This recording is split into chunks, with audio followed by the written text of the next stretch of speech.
हर शख्स के हाथ में जो है वो कैमरा है, वो वीडियो बना रहा है, फैमिलीज की जो प्राइवेसी है वो ब्रीच हो रही है। अपने आगाज हमेशा ही कहीं ना कहीं से किसी बड़े लॉयर के साथ काम करके करना है अपनी फील्ड का। अदालतों का जो निज़ाम है 20-20 साल, 25-25 साल, 40-40 साल, 2-2 नस्लें चल रही हैं, केस ही खत्म होने का नाम नहीं लेता। अगर सिम टू सिम कॉल की जाए तो क्या क्राइम होगा।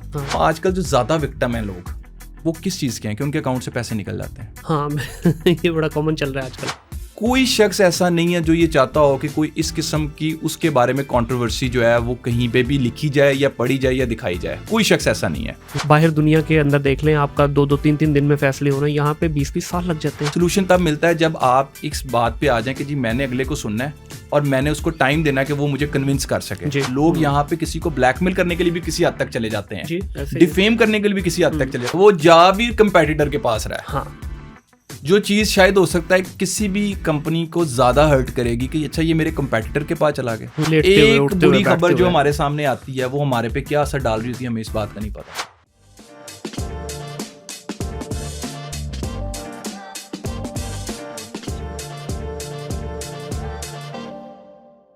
अस्सलाम वालेकुम ख़वातीन और हज़रात, welcome back to another podcast of think digital. My name is Munir Ahmed. आज की मेरी इस पॉडकास्ट की नशिस्त के अंदर जिस मेहमान को दावत दी है, मैं उम्मीद करता हूँ कि जैसे ये पॉडकास्ट आप तक पहुँचेगी तो आप लोगों की डेली लाइफ के अंदर जितने मसले मसाइल हैं उनमें से मैक्सिमम का हल मिलेगा आपको। मैं बात कर रहा हूँ जनाब इस वक्त साइबर क्राइम की। हर घर का मसला है, हर बच्चे का, हर बच्ची का मसला है, हर बिज़नेस का मसला है, लेकिन अनफॉर्चुनेटली इसके ऊपर बहुत ज़्यादा आगाही मौजूद नहीं है। लेकिन मैं बड़ा मशकूर हूँ ज़ैन अली कुरैशी साहब का कि जिन्होंने ये बेड़ा थामा। 1000+ अपीयरेंसेस अभी तक दे चुके हैं सिर्फ इसी टॉपिक के ऊपर, बड़ी डिटेल में और बड़ी खूबसूरत बात करते हैं। जब इनकी तरफ कैमरे का रुख होगा तो यू विल बी सरप्राइज कि यार इतने लगते देखने में छोटे से हैं, इतनी छोटी उम्र में इतने बड़े कारनामे। जैन साहब, सर अस्सलाम वालेकुम, कैसे हैं आप? ठीक ठाक हैं? अस्सलाम जी, बहुत शुक्रिया। बहुत शुक्रिया सर आपका तशरीफ़ लाने के लिए, और एक मज़ेदार सा सेशन आज आपके साथ करना है। जितने ये सवालात हैं ये ना सिर्फ मेरे बल्कि हम मैक्सिमम पाकिस्तानियों के सवाल हैं, तो इसके ऊपर आपसे डिस्कशन होगी। और मैं चाहूँगा कि आपका ये जो वास्ट एक्सपीरियंस है वो मेरे लिए और मेरी ऑडियंस के लिए आप ज़रूर उसमें इन डेप्थ नॉलेज जो है हमारे साथ शेयर करें। लेकिन इससे पहले मैं जानना चाहूँगा आपकी इनिशियल लाइफ के बारे में। कहाँ पैदा हुए, एजुकेशन कहाँ से हासिल की? सर बेसिकली जो इनिशियल एजुकेशन थी वो मेरी, क्योंकि मेरे वालिद साहब जो थे वो एक सरकारी मुलाजिम थे। He was a retired as a district and session जज। अच्छा। तो हमारी डिफरेंट शहरों में जहाँ जहाँ मेरे वालिद साहब की ट्रांसफ़र होती थी तो वहाँ वहाँ हमारी जो एजुकेशन थी वो शुरू हो जाती थी, हम मूव कर लेते थे साथ। और ज़्यादातर जो है वो इसी तरीके से एजुकेशन जो थी वो मुख्तलिफ स्कूल्स में या मुख्तलिफ जगहों पे जाने का इत्तफाक हुआ। और लेकिन जो एजुकेशन में जो मेरे मुख्तलिफ एजुकेशनल इंस्टीट्यूट्स थे वो बड़े पाकिस्तान के मशहूर और मारूफ इंस्टीट्यूट्स थे सारे, जिसमें से DPS भी है जहाँ से मैंने अपनी इब्तदाई तालीम हासिल की। DPS लाहौर, इससे पहले DPS साहिवाल में था मैं। अच्छा। और फिर इसी तरीके से गवर्नमेंट कॉलेज लाहौर से मैंने FSC की। फिर IBA पंजाब यूनिवर्सिटी से मैंने BBA ऑनर्स किया। और उसके बाद फिर मैंने लॉ स्टार्ट किया, पाकिस्तान कॉलेज ऑफ लॉ से मैंने लॉ किया। सही। तो इसलिए मुख्तलिफ जो है वो इंस्टीट्यूट्स में मुख्तलिफ शहरों से मैं एजुकेशन जो है वो हासिल की। लेकिन एक चीज़ मैं आपको बताता चलूँ, चूँकि हमारा ताल्लुक़ जो है वो सियालकोट से है। सही। और मेरे वालिद साहब जो है वो before coming into this profession वो भी वकालत का हिस्सा थे। अच्छा। और इसी तरीके से मेरे जो चचा हैं वो भी उनका पेशा भी जो है वो वकालत है, और वो डिस्ट्रिक्ट बार एसोसिएशन सियालकोट के एक्स प्रेसिडेंट भी रहे हैं। और उसके अलावा जो है वो लोकल जो इलेक्शंस होते हैं लोकल बॉडीज़ के, उसके अंदर भी वो एज ए चेयरमैन जो हैं वो रह चुके हैं। और फैमिली में अगर बात की जाए तो मेरे जो छोटे भाई हैं वो भी वकालत के पेशे से मुंसलिक हैं। और इसी तरीके से जो मेरे चचा हैं उनके बेटे भी वकालत के पेशे से मुंसलिक हैं। तो हम बेसिकली आप ये कह लें कि हमारे जो फादर थे वो हमारे लिए इंस्पिरेशन थे। सही। इंस्पिरेशन अभी भी हैं। मेरे वालिद साहब जो हैं वो हम सब उन्हीं को देख के इस वकालत के पेशे की तरफ आए। और मैं आपको ये भी बताऊं कि वालिद साहब ने कभी हमें नहीं कहा कि आप इस प्रोफेशन की तरफ जाएं। मैंने जैसे आपको बताया मैं मुख्तलिफ फील्ड्स में से होता हुआ वकालत की तरफ आया हूँ। अगर आप देखें तो मैंने FSC प्री इंजीनियरिंग में की, IBA से मैंने BBA ऑनर्स किया, ये बिज़नेस फील्ड थी। और फिर मैंने लॉ किया। सही। वालिद साहब की तरफ से कभी भी हमें ये नहीं कहा गया था कि आपने ये प्रोफेशन जो है वो चूज़ करना है, ये मेरी अपनी चॉइस थी।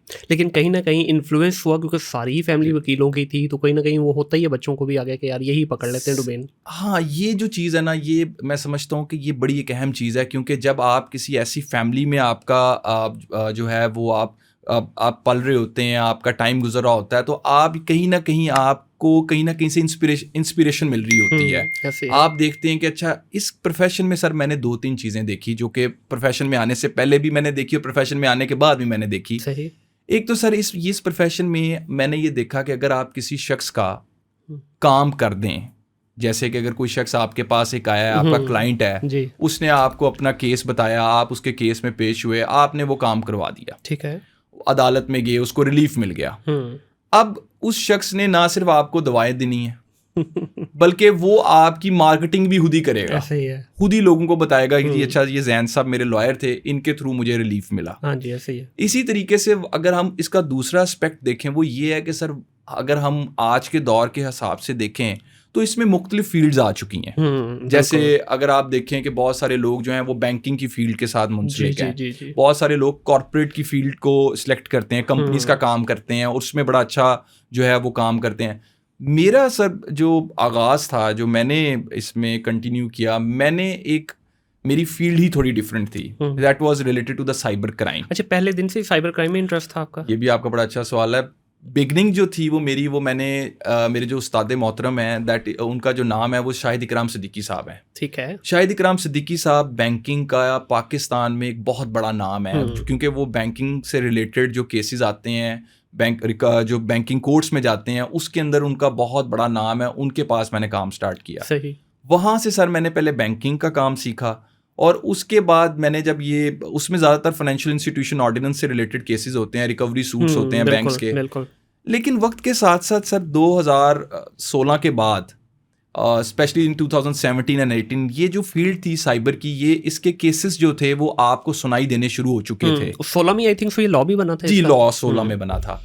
अब उसके बाद जो इसका मैं समझता हूँ पीक पीरियड था, जिस टाइम लोगों जो मेजॉरिटी ऑफ द पीपल जो कि इससे अफेक्ट होना स्टार्ट हो गई थी, उसकी तादाद बढ़ चुकी थी। वो आई थिंक 2019 और 20 के बाद इसके केसेस आने तेज हो चुके। और लेकिन जो एक्चुअली मैं समझता हूँ जहाँ से इजाफा हुआ वो कोविड के बाद हुआ। अच्छा। क्योंकि कोविड के बाद हमने ये देखा कि कोविड के दौरान ही हमने ये देखा कि हमारा जो सब कुछ था वो ऑनलाइन जा चुका था। हमारी परचेजिंग ऑनलाइन जा चुकी थी, हमारी जॉब्स ऑनलाइन जा चुकी थी, बल्कि हमारी मुलाकातें भी ऑनलाइन जा चुकी थी। बिल्कुल। तो उसके बाद जो इसके अंदर जो सिलसिला शुरू हुआ, मैं समझता हूँ वो सिलसिला जो है उसने फिर इसके केसेस के अंदर भी इजाफा किया। सही हो गया। तो इसमें सर ये बताइएगा कि मोस्टली मैंने देखा है कि जो वकला हज़रात जितने भी हैं उनकी अपनी फैमिली की अगर बार्स वगैरह भी हैं कुछ लोगों की, या कुछ अपने ऑफिसेज भी हैं, but still they prefer to work somewhere else. तो इसकी क्या वजह होती है? घर वाले प्रैक्टिस करवाना चाहते हैं, या कि आप जिस तरह आप बता रहे हैं कि वाले साहब, चचा आगे, आपके कजन्स वगैरह सारे इसी डोमेन में हैं, तो फिर भी बाहर जाके क्यों काम किया? अच्छा, इसमें मुनीर भाई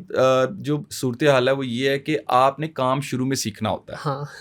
शुरू में काम सीखने के लिए आपको उस वक्त जो फेमस लॉयर्स होते हैं या जिनका जो रिनोन लॉयर्स होते हैं, आपने उनके पास काम करना होता है। और वैसे भी आपको कल को जाके मार्केट में ये पूछा जाता है कि आपने काम कहाँ से सीखा, आपके उस्ताद कौन थे जी। और मैं यही यंग लॉयर्स को भी ये मशवरा देना चाहूँगा जो इस शो को देखेंगे कि आपने आगाज़ हमेशा ही कहीं ना कहीं से किसी बड़े लॉयर के साथ काम करके करना है अपनी फील्ड का। एक तो वहाँ से आप बहुत सारी चीज़ें सीखते हैं, बहुत सारे काम सीखते हैं। इवन मैं आपको बड़ी इंटरेस्टिंग बात बताऊँ, आप ये भी सीखते हैं कि अगर एक फ़ाइल आपके पास है, आपने इसको बनाना कैसे है। हाँ। आपने अच्छा इस फाइल को अगर आपके पास आ गई है तो आपने इसके अंदर फैक्ट शीट कैसे तैयार करनी है। ये आपका पहला ऑफिस आपको सिखाता है। जब आप खुद काम स्टार्ट करते हैं तब आपकी प्रायोरिटीज थोड़ी डिफरेंट होती हैं। तब आप टीम बिल्डिंग की तरफ भी जाते हैं, आप अपने ऑफिस को देखने की तरफ भी जाते हैं, आप अपने ऑफिस की प्रेमिसेस ढूंढने की तरफ भी जाते हैं, आप क्लाइंट्स को ढूंढते हैं, उनको तलाश करते हैं।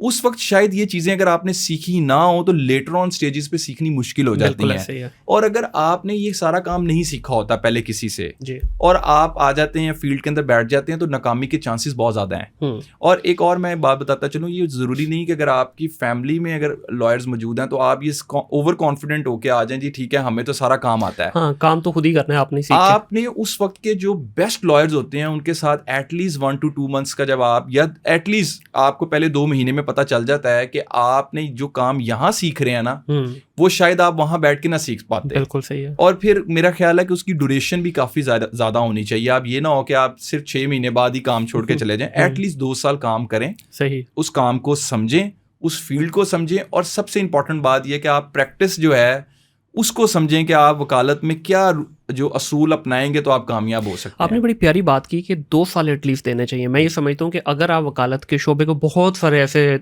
लॉ के तालिब इल्म हैं जो वकालत करने के बाद आगे परसू नहीं करते, मैं ये समझता हूँ कि एटलीस्ट अगर आपने साल 2 साल लगाया है ना, आप छोड़ भी देते हैं इस डोमेन को, ताहयात आपके साथ ये आपका जो स्टैम्प रहती है ना, आपको आपके बिजनेस में भी हेल्प करती है। क्योंकि देखें, डे टू डे लाइफ में आपने इन चीज़ों से निपटना तो है ही है। तो अगर आपने वो साल 2 साल लगा लिया है तो एटलीस्ट आपको बेसिक जो लॉज हैं उनका पता चल जाता है। तो ये एक आम बंदे के लिए भी हेल्पफुल होता है। जी बिल्कुल ऐसे ही है। इसमें सर जी 1-2 कड़वे सवाल पूछ लूँ अगर इजाजत दें तो? पक्की बात है, केस तो नहीं कर दो? नहीं, बिल्कुल नहीं करेंगे। सर, एक टाइम था कि वकालत के शोबे को बड़ी इज्जत की निगाह से देखा जाता था। फिर एक टाइम आया कि बड़ा रुसवाई होना शुरू हो गई। फिर वकला हजरात ने माजरत के साथ अपनी वो जो रिस्पेक्ट थी उसको वापस लेने के लिए थोड़ा सा ज़रा ट्रैक से भी हटे। इस वक्त वकला को तो कहा जाता है, जिस तरह पुलिस और वकला के बारे में कहा जाता है कि अल्लाह इन लोगों से आपका पाला ना ही पड़वाए तो बेहतर है। क्या वजह ऐसी है कि सर ये बदमाशी भी इसमें शामिल हो गई, इसमें वो सारी गुंडागर्दी भी शामिल हो गई, इवन आपके जो अपना जो डोमेन है, जो मतलब आपकी जो बार्स हैं उनके ऊपर भी हमले खुद ही वकील कर रहे हैं, जजों को भी थ्रेट कर रहे हैं, आपकी जितने भी बड़े बार्स हैं उनके ऊपर देख लें एक इजारादारी बनी हुई है। क्या ऐसी वजह हुई कि इसकी ज़रूरत पेश आई? मुनीर साहब, मैं आपको एक बात बताता चलूँ, ये आम तौर पे जब भी ये टॉपिक डिस्कस होता है ना, इसमें एक वन साइडेड स्टोरी दिखाई जाती है। बिल्कुल ऐसे ही होगा। आप ये देखें, कभी इस क्वेश्चन का जवाब किसी वकील से नहीं पूछा गया। ये आम तौर पे आपने जब भी ये तज्जिया पढ़ा होगा तो लोग जिन्होंने कोई चीज़ टीवी पे देख ली होगी या सोशल मीडिया पे देख ली होगी, उन्होंने कभी भी बैकग्राउंड स्टोरी को जानने की कोशिश नहीं की। मतलब आज मैंने सही बंदे से सवाल पूछा है। जी, आज आपने बिल्कुल ठीक बंदे से सवाल पूछ लिया। मैं आपको इसका जवाब देता हूँ। सर, जो आम तौर पे ये जो तासुर दिया जाता है ये बिल्कुल गलत तासुर है। ठीक है सर, मुझे एक बात बताएं, एक प्रोफेशनल जो लॉयर है, जो कि हम जो अदालतों में पेश होते हैं, अपने क्लाइंट्स को रिप्रेजेंट करते हैं, ठीक है, कोई शख्स ऐसा नहीं है जो ये चाहता हो कि कोई इस किस्म की उसके बारे में कंट्रोवर्सी जो है वो कहीं पे भी लिखी जाए या पढ़ी जाए या दिखाई जाए। कोई शख्स ऐसा नहीं है। अब होता क्या है कि आप कोई भी आप कोई बिजनेस फील्ड देख लें, आप कोई फील्ड देख लें, उसके अंदर कहीं ना कहीं कोई ना कोई छोटे छोटे इश्यूज हो जाते हैं। बिल्कुल। और आम तौर पे जब आप अदालत में आते हैं तो वहाँ पे एक पार्टी होती है जो पार्टी कोर्ट में आई होती है अपने राइट को रिप्रेजेंट करने के लिए, और एक उसकी ओपोनेंट साइड होती है जो अपने राइट को रिप्रेजेंट करने के लिए आई होती है। कोर्ट्स के अंदर जब हम पेश होते हैं, जो कोर्ट्स का प्रोसीजर होता है, जब उसको फॉलो किया जाता है, अब उसके अंदर अगर बात करें तो हमारे सामने ये जितनी आपने ये भी बात की, उसमें हमें बेसिकली बुनियादी चीज़ों की तरफ देखना पड़ेगा कि हमारे एक्चुअल मसाइल क्या हैं और जो बाहर बातें दिखाई जाती हैं वो क्या हैं। सही। सर, वकला का रोल हमेशा ही बड़ा पॉजिटिव रहा है।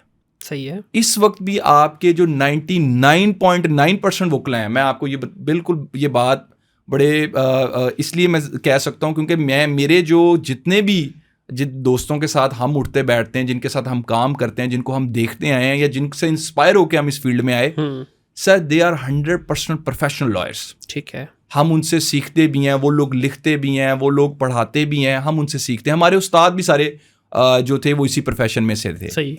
अब होता क्या है कि सर एक कोई स्टोरी अगर किसी के पास आ जाती है, कोई स्टोरी, लेट्स सपोज के किसी ने कोई अदालत में झगड़ा देख लिया, ठीक है, लेट्स सपोज 2 पार्टीज हैं जिन्होंने अपने राइट के लिए कोई केस किया था, वो पार्टीज आपस में झगड़ पड़ी हैं।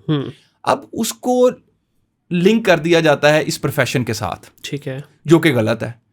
आम तौर पे हम जब प्रैक्टिस में देखते ये हैं कि आम तौर पे जो ज़्यादातर जो लड़ाई होती है वो वकला की तो किसी के साथ नहीं होती। वकला देखें, प्रोफेशन को समझना पड़ेगा। वकील का काम यह है कि उसके पास जो साइल आया है उसने उसको रिप्रेजेंट करना है। ठीक हो गया, बिल्कुल। वो कोर्ट में आता है, उसका केस प्लीड करता है, रिप्रेजेंट करता है। उसके बाद अगर कोई बाहर कोई पार्टी या कोई ग्रुप आपस में अपने ज़ाती मामलात को लेके कोई लड़ाई कर लेता है तो उसका आपसे ताल्लुक नहीं है। ताल्लुक नहीं। अब हम आ जाते हैं वकला की तरफ। हमारा जो देखें, आप ये देखें कि वकला की जो आवाज़ है वो आप देखें कि उसके अंदर हमेशा ही जो है बड़ा असर रहा है। और आप ये देखें कि आज के दौर में भी जो लोग हैं वो टीवी पे वकीलों के तज्जिए भी सुनते हैं कि कानूनी तौर पे क्या बताए जा रहे हैं। एक सोसाइटी में ओवरऑल ही एक अवेयरनेस आई है वकला के बारे में। अब जिन लोगों का कभी वकला के साथ कनेक्शन नहीं हो सका, या देखे ना, मैं ये नहीं कहता किसी को कोई केस ही पड़ेगा तो वो जाए, हाँ, बिल्कुल। वैसे अगर आप किसी वकील के साथ किसी ऑफिस में जाके जो काम कर रहे हैं, प्रोफेशनल लॉयर्स हैं, कनेक्टिविटी करेंगे, आपका तासुर, ये जो भी आपने बताया, मैं आपको ये 100% कह सकता हूँ, आपका तासुर खत्म हो जाएगा। अच्छा सर, एक बड़ा आम सा तासुर ये है कि वकील के पास जब भी कोई फाइल आता है तो बहुत सारे वकला हजरात जो हैं वो इस चीज़ को उनको पता भी होता है कि इसका केस जेन्युइन नहीं है, जी, इसने वाकई ही कोई जुर्म किया हुआ है, लेकिन उसके बावजूद भी वो उसको इस तरह से डिफेंड करते हैं कि भाई तुसी तो सच्चे, और कमिटमेंट्स भी होती हैं, भाई निकाल लांगे तनु। अच्छा, इसमें ना देखें, इसमें 2 तरह की राय है। ठीक है, मैं इसमें किसी की जिक्र तो नहीं करूंगा कि जी, कौन जी, क्या करता है, मैं तो अपनी बात हाँ, करता किसी का नाम नहीं लेना, मैं अपनी बात करता हूँ कि मेरे पास अगर फर्ज करें एक साइल आ गया, वो कहता है जी ये मेरा केस है, ठीक है, आप ये मेरा केस कर सकते हैं। मेरी चूंकि एक बड़ी एक लिमिटेड सी फील्ड है, मैं उसमें देखता हूँ कि क्या ये मेरे पास इस केस की एक्सपर्टीज है या नहीं है। ठीक है, जरूरी नहीं कि हर केस ही जिसके ऊपर किया जाए वो ठीक हो। हाँ बिल्कुल, बहुत सारे ऐसे लोग होते हैं जिनके साथ इशू किसी का कुछ होता है, किसी का मसला किसी के साथ और चल रहा होता है, उसे किसी केस के अंदर जो है फंसा दिया जाता है उसको अपनी टर्म्स पे लाने के लिए जी। अब क्या आप ये चाहते हैं कि ऐसे लोगों को जो है वो सर्विसेज ना दी जाए? देखें, एक शख्स के साथ तो पहले जो है वो बड़ा बुरा हो रहा है, हाँ। और अगर एक लॉयर भी उसको ये कहे, जिसके पास उस फील्ड की एक्सपर्टीज भी है, और वो कहे जी नहीं मैं आपकी मदद नहीं कर सकता या हेल्प नहीं कर सकता, तो वो भी गलत है।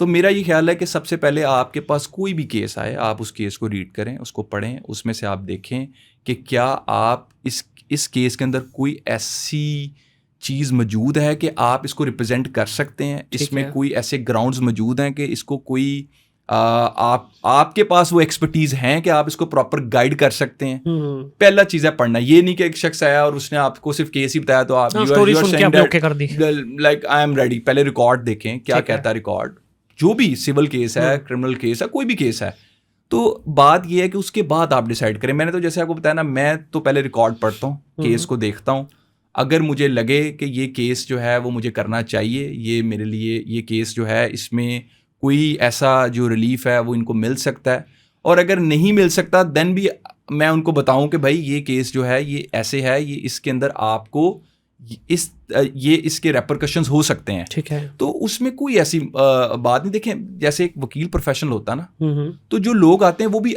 ये सुनने के लिए आते हैं कि आप हमें बता दें कि हमारे केस की वीकनेसेस क्या हैं। ठीक है, और लोग आमतौर पे इस चीज़ को माइंड नहीं करते। ये भी एक अगेन वही तासुर वाली बात है कि लोग ये सुनना भी चाहते हैं और वो इस चीज़ को अप्रिशिएट करते हैं। क्लाइंट इस चीज़ को अप्रिशिएट करता है कि इन्होंने मुझे बिल्कुल ठीक बात बताई थी। अब सम टाइम ये भी होता है ना कि क्लाइंट खुद उसको पता होता है, यार अच्छा चांसेस 10-15% हैं, but still let's take a chance, क्योंकि पीछे हट जाएंगे तो फिर काम ही खत्म हो जाएगा ना। दूसरा सर, ये एक बड़ा ही जो सबसे तल्ख और सबसे ज़्यादा जो परेशान करने वाली चीज़ है, अदालतों का जो निज़ाम है, 20-20 साल, 25-25 साल, 40-40 साल, 2-2 नस्लें चल रही हैं, केस ही ख़त्म होने का नाम नहीं लेता। इसके ऊपर क्या कुछ एज ए कंट्री हमने कुछ बना है, कोई ऐसा लॉ बना है? मुनीर साहब, ये जो आपका क्वेश्चन है ना, ये बड़ा मैं समझता हूँ इंपॉर्टेंट क्वेश्चन है जी। एक तो मैं समझता हूँ कि जो भी लॉज हमारे पास मौजूद है ना, उनमें एटलीस्ट हमें टाइम लिमिटेशन के बारे में बात करनी चाहिए। बिल्कुल। और जिन लॉज में टाइम लिमिटेशन ऑलरेडी डिस्कस हुई है, उनके ऊपर हमें देखना चाहिए कि क्यों नहीं इफेक्टिवली असर उसका आ पा रहा, रिजल्ट्स क्यों नहीं आ पा रहे, उसके ऊपर हमें देखना चाहिए। फिर मॉडर्न टेक्नोलॉजी का दौर आ चुका है, बिल्कुल, हम उससे क्यों नहीं फ़ायदा उठा पा रहे प्रॉपर तरीके से, हम क्यों नहीं अपने आज के दौर में मजीद वीडियो लिंक्स के थ्रू बयानात रिकॉर्ड नहीं करवा पा रहे, क्यों नहीं चीज़ों को एक्सपेडाइट कर पा रहे।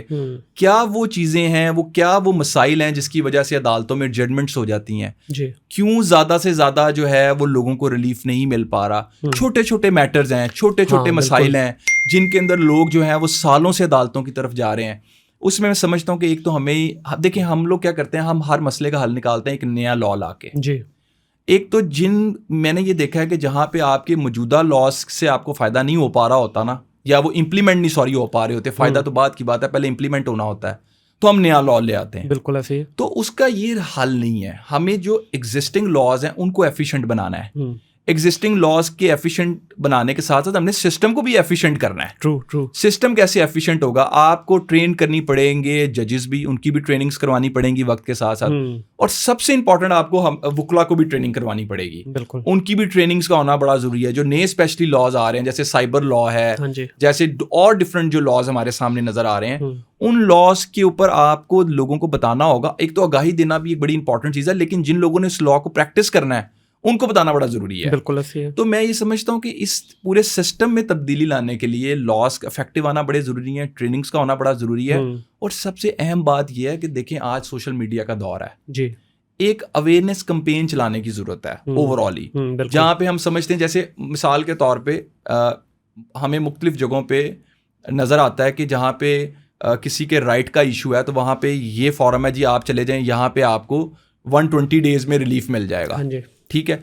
अच्छा, अब आपको वक्त के साथ साथ इस तरफ जाना पड़ेगा, आपको ऐसे छोटे छोटे फॉरम्स जो हैं वो मुतारिफ करवाने पड़ेंगे। जिस तरह रेंटल एग्रीमेंट हुआ अभी 90 डेज का, आई थिंक सो कोई भी डिस्प्यूट होगा रेंटल 90 डेज में हो जाएगा। देखिए बात ये है कि अब उस लॉ के अंदर भी मैं समझता हूँ कि अभी अगर देखा जाए तो पहले ये इश्यूज बड़े बड़े साल चलते थे। हाँ, बिल्कुल। लेकिन अब चूंकि आपने देखा है वो फौरी तौर पे जो है ना उनके अंदर हम देखते हैं फैसले भी होते हैं, उनमें फौरी तौर पे जो है वो जो लोग होते हैं, लैंडलॉर्ड्स होते हैं, आमतौर पे जो मालिक मकान होता है वही इशू के अंदर होता है, या जो दुकानदार जिसने दी होती है किराए के ऊपर वही उसका तो इशू चल रहा होता है, बाकी जिसके पास तो प्रेमिसेस है वो तो आराम से बैठा होता है। हाँ जी। तो मेरा इसमें कहने का मकसद ये है कि लॉज, सिस्टम, ये सारी चीज़ें जब आप रिफाइंड करेंगे तो फिर इसमें तब्दीली आएगी। ये नहीं होगा कि अगर आपने लॉज में अमेंडमेंट कर दी है, सिस्टम आप वही चला रहे हैं, हाँ बिल्कुल, तो फिर इसमें चेंज नहीं आएगी। तो प्रिसाइजली आप ये कहना चाह रहे हैं कि इसमें कोई एक बंदा कसूरवार नहीं है, पूरे का पूरा सिस्टम इंक्लूडिंग आप लोग, इंक्लूडिंग जजेस, लॉज, सारी चीज़ों को अपडेट होना लाजमी है, तभी जाके जो, क्योंकि देखें सर आज हम जिस जगह पे बैठे हैं सोशल मीडिया का दौर है, मतलब बाहर दुनिया के अंदर देख लें आपका 2-3 दिन में फैसले हो रहे हैं, यहाँ पे 20-20 साल लग जाते हैं। और जिसने वो केस किया होता है बहुत सारे केसेस में तो बेचारा खुद भी आगे निकल चुका होता है और आगे उनके बच्चे कर रहे होते हैं। जान भाई बड़ा इंपॉर्टेंट टॉपिक पे भी बात करूँगा आपसे, साइबर क्राइम। नई चीज़ भी है रिलेटिवली, बहुत सारे लोग आजकल एक जो ट्रेडिशनल हमारे यहाँ जो एक चल रहा है माहौल उसमें तो लोग फंसते ही हैं। ये एक ऐसा ट्रैप है साइबर क्राइम का कि जिसके अंदर बहुत सारे लोगों को पता भी नहीं चलता और वो क्राइम में मुलविस भी हो जाते हैं। सबसे पहले तो थोड़ा सा मेरे जानने वालों के लिए बता दें कि साइबर क्राइम है किस बला का नाम और उसमें किस तरह से हम इससे बच सकते हैं और इसमें है क्या क्या चीज़ें। देखिए इंटरेस्टिंग बात यह है कि जो साइबर क्राइम की डेफिनेशन है वो आपको साइबर क्राइम के लॉ में भी नहीं मिलेगी। बिल्कुल ठीक है। तो साइबर क्राइम को अगर आपने समझना है तो ये समझ लें कि 3 टर्म्स का आपको पता होना ज़रूरी है। ठीक है। एक तो मैं पहले आसान डेफिनेशन बताऊंगा, फिर थोड़ी मुश्किल बताऊंगा, फिर उससे मुश्किल बताऊंगा। ठीक है। कोई शख्स जिसके साथ कोई जुर्म टेक्नोलॉजी की मदद से किया जाए, ओके, जिसमें मोबाइल फ़ोन इस्तेमाल हुआ हो, जिसमें लैपटॉप इस्तेमाल हुआ हो, जिसमें इंटरनेट टेक्नोलॉजी इस्तेमाल हुआ हो, इनकी मदद से किया जाने वाला जुर्म वो साइबर क्राइम कहलाएगा। ठीक है, ये आसान डेफिनेशन। ठीक है। अब आ जाते हैं मुश्किल की तरफ कि unauthorised access to the information system is called as cyber crime. ठीक है। मुश्किल है लेकिन अब इसको ये आसान आपको बता देते हैं ये क्या कहता है। ये कहती है कि जैसे एक इंफॉर्मेशन होती है, इस इंफॉर्मेशन का पहले मतलब समझ लेते हैं। सही। इंफॉर्मेशन कोई भी एक टेक्स्ट है, कोई भी मैसेज है, कोई वीडियो है, कोई कॉल है, कोई सॉफ्टवेयर है, कोई भी एक ऐसी चीज़ जो कि इस डेफिनेशन में फॉल करेगी, कोई इमेज, कोई वीडियो, कोई ऑडियो, ये इंफॉर्मेशन की डेफिनेशन में फॉल कर जाएगी। ठीक हो गया। अब इंफॉर्मेशन सिस्टम क्या है जिससे ये इंफॉर्मेशन या बनाई जाएगी या रिप्रोड्यूस की जाएगी या एडिट की जाएगी या किसी को भेजी जाएगी। सही। अब जब इस इंफॉर्मेशन सिस्टम का गलत इस्तेमाल होगा या इस इंफॉर्मेशन सिस्टम के थ्रू उस इंफॉर्मेशन को वायलेट किया जाएगा जी, या उसका गलत मिसयूज किया जाएगा या उसकी प्राइवेसी को ब्रीच किया जाएगा, तो इसके थ्रू किया जाने वाला जो जुर्म है वो साइबर क्राइम कहलाएगा। ठीक हो गया। अगला सवाल सर इस पे ये है कि जिस तरह आपने भी थोड़ी देर पहले जिक्र किया कि हमारा सिस्टम जो है वो सीधा हो चुका है, इसको अपडेटेड होने की ज़रूरत है। साइबर क्राइम क्योंकि ये 2016 में तो पाकिस्तान में मेरा ख्याल पहली दफ़ा रजिस्टर्ड हुआ, तो रिलेटिवली नया है, तो मैं उम्मीद करता हूँ कि इसमें कुछ चीज़ें बेहतर होंगी कंपेयर टू हमारे बाकी जितने सिस्टम हैं। तो इसको कितना एफिशिएंटली अपडेट किया जा रहा है, आगे मैं इसको लिंक करूँगा जाकर टेक्नोलॉजी के साथ। आप देखें जिस तरह मिसाल के तौर पे आप और मैं यहाँ पे बैठे हैं, एआई की मदद से हमारे चेहरे हटा के, बॉडी हमारी रहेगी, चेहरे हटा के किसी का भी लगा दें, तो क्या हमारा ये जो सिस्टम है या जो हमारा जो लॉ बने हैं ये इतने एफिशिएंट या इतने पावरफुल हैं कि वो इस चीज़ को जज कर सके कि मेरे सामने वाकई जहन बैठा है या नहीं?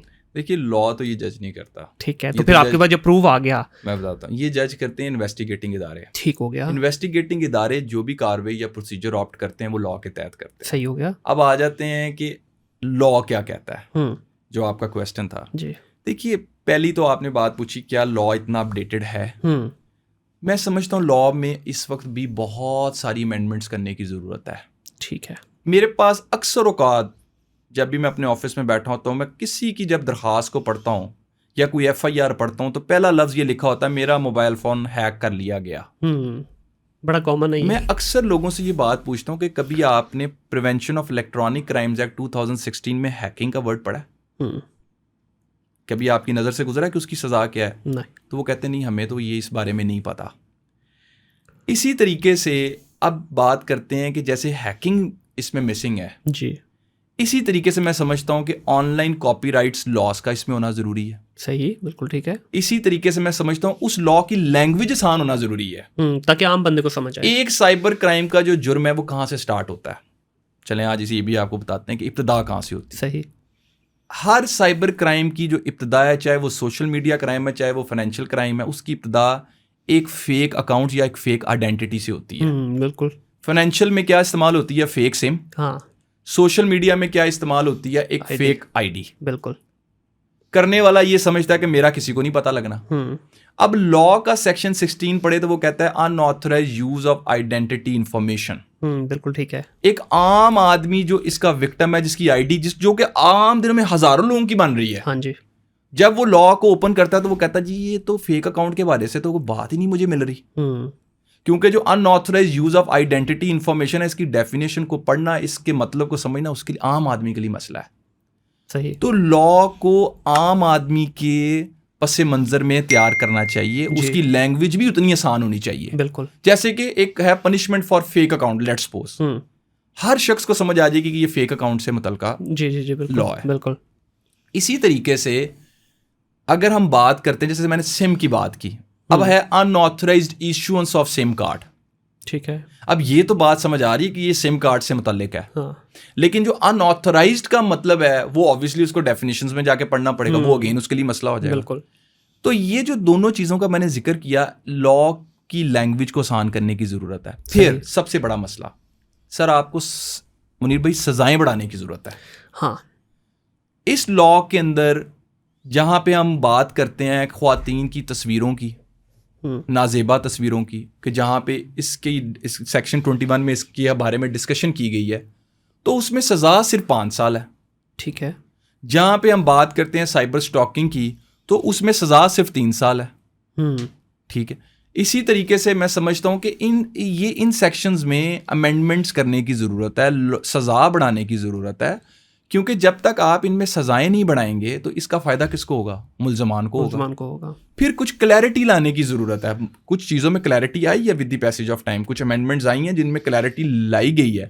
लेकिन मिसाल के तौर पे इसमें 3 वर्ड्स ऐसे हैं जो हर जगह आपको मिलेंगे सोशल मीडिया रिलेटेड क्राइम्स। ठीक है। Publicly exhibit, display, transmit. ठीक हो गया। अब ये वर्ड तीनों ऐसे हैं कि इनकी लगेगा यही कि इनके मतलब एक जैसे ही हैं, लेकिन अगर आप इनकी डेफिनेशन को गौर से पढ़ें तो ये एक लफ्ज दूसरे को और दूसरा तीसरे को ये नैरो डाउन कर रहे हैं अप्रोच को। ठीक हो गया। डेफिनेशन को नैरो डाउन कर रहे हैं। कैसे? पब्लिकली एग्जिबिट किया है कि किसी शख्स ने फेसबुक पे कोई चीज लगा दी, हजारों लोगों ने देख ली। डिस्प्ले क्या है? जैसे हम कोई चीज खरीदारी के लिए जाते हैं, कोई चीज जो है डिस्प्ले पे बाय लगी है कि जो शख्स गुजरता जा रहा है देखता जा रहा है। ट्रांसमिट क्या है कि आपने मुझे कोई चीज भेज दी, मैंने आपको कोई मैसेज कर दिया, ये ट्रांसमिशन में आ जाता है। हाँ, बिल्कुल सही है। अब ये शो ये करता है कि अगर किसी शख्स ने इतनी भी ट्रांसमिशन किया कि किसी एक शख्स को भेज दी, तो तब भी क्राइम जो है वो बन जाएगा, उस शख्स के ऊपर कमीशन ऑफ क्राइम जो है वो साबित हो जाएगा। तो इसका मतलब ये है कि ये वर्ड्स चूंकि मुश्किल है, इनकी डेफिनेशन जो है वो लॉ में मौजूद होनी चाहिए। बिल्कुल सही है। और इसमें ये जिस तरह आजकल हर दूसरे दिन हम देखते हैं कुछ ना कुछ टेक्नोलॉजी इतनी तेज़ी से चेंज हो रही है कि हम टेक के लोग होने के बावजूद हम उस पर कॉप अप नहीं कर पाते। तो आप लोगों के यहाँ क्या सब्जेक्ट मैटर एक्सपर्ट्स हैं जो इसको देख रहे हैं, या बस एक दफ़ा लॉ बन गया 2016 में, उसके बाद सत्तू पी के सो गए? मैं समझता हूँ इस लॉ में बहुत सारी ऐसी प्रोविजंस हैं जिनका हम इस्तेमाल नहीं कर रहे। ठीक है। फाइनेंशियल इंस्टीट्यूशन ऑर्डिनेंस 2001 में एक सेक्शन 5 सब सेक्शन 8 में एक टर्म आती है अमिकस कुराए। ठीक है। उसमें ये होता था क्योंकि फाइनेंशियल इंस्टीट्यूट्स अपनी आके स्टेटमेंट्स जमा कराते थे और वो इतनी लंबी स्टेटमेंट ऑफ अकाउंट्स होती थी, वो पढ़नी मुश्किल होती थी जी। अब इस लॉ में भी अमिकस कुराए का कंसेप्ट मैंने पढ़ा। अब अमिकस कुराए ये है कि अगर कोर्ट को ये लगता है कि एक इंडिपेंडेंट एक्सपर्ट ओपिनियन आना चाहिए तो कोर्ट ले सकती है। ओके। लेकिन हमने यूटिलाइज उसको कितने केसों में किया है? हाँ, मेन चीज़ ये है। हमने इस सेक्शन तक आके लॉ को पढ़ा भी है कि नहीं पढ़ा? मिसाल के तौर पे एक उस लॉ में ये कहा गया कि अगर कोई शख्स विक्टिम है, वो कहता है कि जी मेरे पास मेरे उस केस की एक फोरेंसिक आनी चाहिए, तो उस लॉ में तरीकेकार बताया गया है। ओके। कितने दिन के अंदर अंदर वो एप्लीकेशन कहाँ पे देगा, फिर कोर्ट में कब आएगा। ठीक है। इसी तरीके से मैं समझता हूँ कि ये अंडरस्टैंडिंग की चीज़ें हैं। लॉ जितना आप देखेंगे, जैसे जैसे केसेस डिसाइड होते जाएंगे, प्रेसिडेंट्स बनते जाएंगे, केसेस के अंदर फैसले आते जाएंगे। अभी तो बहुत कन्विक्शन रेट बहुत कम है, लॉ नया है। और सबसे बड़ा इशू क्या आ रहा है? वो ये आ रहा है कि सोशल मीडिया रिलेटेड क्राइम्स के अंदर लोग राजीनामा कर लेते हैं। हाँ जी, सुलह कर लेते हैं। बिल्कुल। उससे क्या होता है कि केस तो खत्म कर लेते हैं वो, लेकिन वो अपनी हरासमेंट को दोबारा बढ़ा लेते हैं। ऐसे ही है। वही शख्स बाहर निकल के वही काम जो है उसी शख्स के साथ दोबारा शुरू कर देता है। हाँ बिल्कुल ऐसे। और इसमें जो केस की जो ड्यूरेशन है इसमें भी उसी तरह से प्रलॉन्ग हो रही है नॉर्मल केसेस की तरह। ये कोई जाहिर सी बात है कि जब आपको, मैंने जैसे बताया, सिस्टम में जब तक तब्दीली नहीं आएगी ना, तो आप जितने मर्जी इफेक्टिव लॉज ले आए, सिस्टम में फिर सभी इन्वॉल्व हैं। ठीक है। आजकल बड़ा कॉमन देखा जा रहा है कि सोशल मीडिया हमारे यंग बच्चे बच्चियाँ कॉमनली यूज़ कर रहे हैं। इवन आजकल तो हमारे बुजुर्ग भी इसी चक्कर में लग गए हुए हैं कि रात को जैसे ही सोने से पहले उन्होंने घंटा 2 घंटा टका के टिकटॉक देखनी है, शॉर्ट वीडियोस देखनी है। और उस दौरान बहुत सारे, देखें चले एक पढ़ा लिखा बच्चा है ना, उसको तो पता है वो क्या कर रहा है। मैंने खुद ये चीज़ ऑब्जर्व की। अभी कुछ दिन पहले एक जानने वाले की तरफ से वीडियो आई। अब वो उसके ज़िन्नो गुमान में भी नहीं है कि वो वीडियो उसने भेजी और उसने पूरी लिस्ट को भेज दी, क्योंकि ज़ाहिर है नॉलेज नहीं था। वो कहीं ना कहीं वो देख रहे होंगे, देखते देखते कोई ऑप्शन ऐसी सेलेक्ट हुई कि वो पूरी फ़ोन लिस्ट को चली गई, जबकि वो वीडियो नहीं जानी चाहिए थी। इसी तरह से हमारी बच्चियाँ आजकल जो है वो बहुत ज़्यादा इस चीज़ का शिकार हो रही हैं। इवन बच्चे भी हो रहे हैं, दोनों तरफ ही है। सर इसको किस तरह से प्रोटेक्ट किया जाए? ये क्या इसकी रेमेडीज़ ऐसी होनी चाहिए कि जिससे दोनों प्रोटेक्ट हो सके? देखिए इसमें ना 2-3 डिफरेंट कैटेगरीज के केसेस होते हैं। जी बिल्कुल, बताइए इसमें। पहली चीज़ ये होती है कि बहुत सारे लोग होते हैं वो आमतौर पे ऐसी गलती जब वो बिल्कुल कॉलेज लाइफ में जाते हैं तो तभी उनसे हो जाती है। रिलेशनशिप्स बनते हैं, उस दौरान वो वीडियोस बना लेते हैं जी। जब वो रिलेशनशिप ख़त्म होता है तो कोई भी एक शख्स उठता है और वो ब्लैकमेलिंग स्टार्ट कर देता है। उसमें जो आगे चल के गलत तरीका रवैया इख्तियार किया जाता है, वही तस्वीर उसी खातून की फैमिली को या खातून उस लड़के की फैमिली को भेज देती है। ठीक है। अब इस तरह के मैटर्स के अंदर जो मेरा एक बुनियादी अवेयरनेस है वो ये है कि जी आप ऐसा मवाद ना तैयार करें।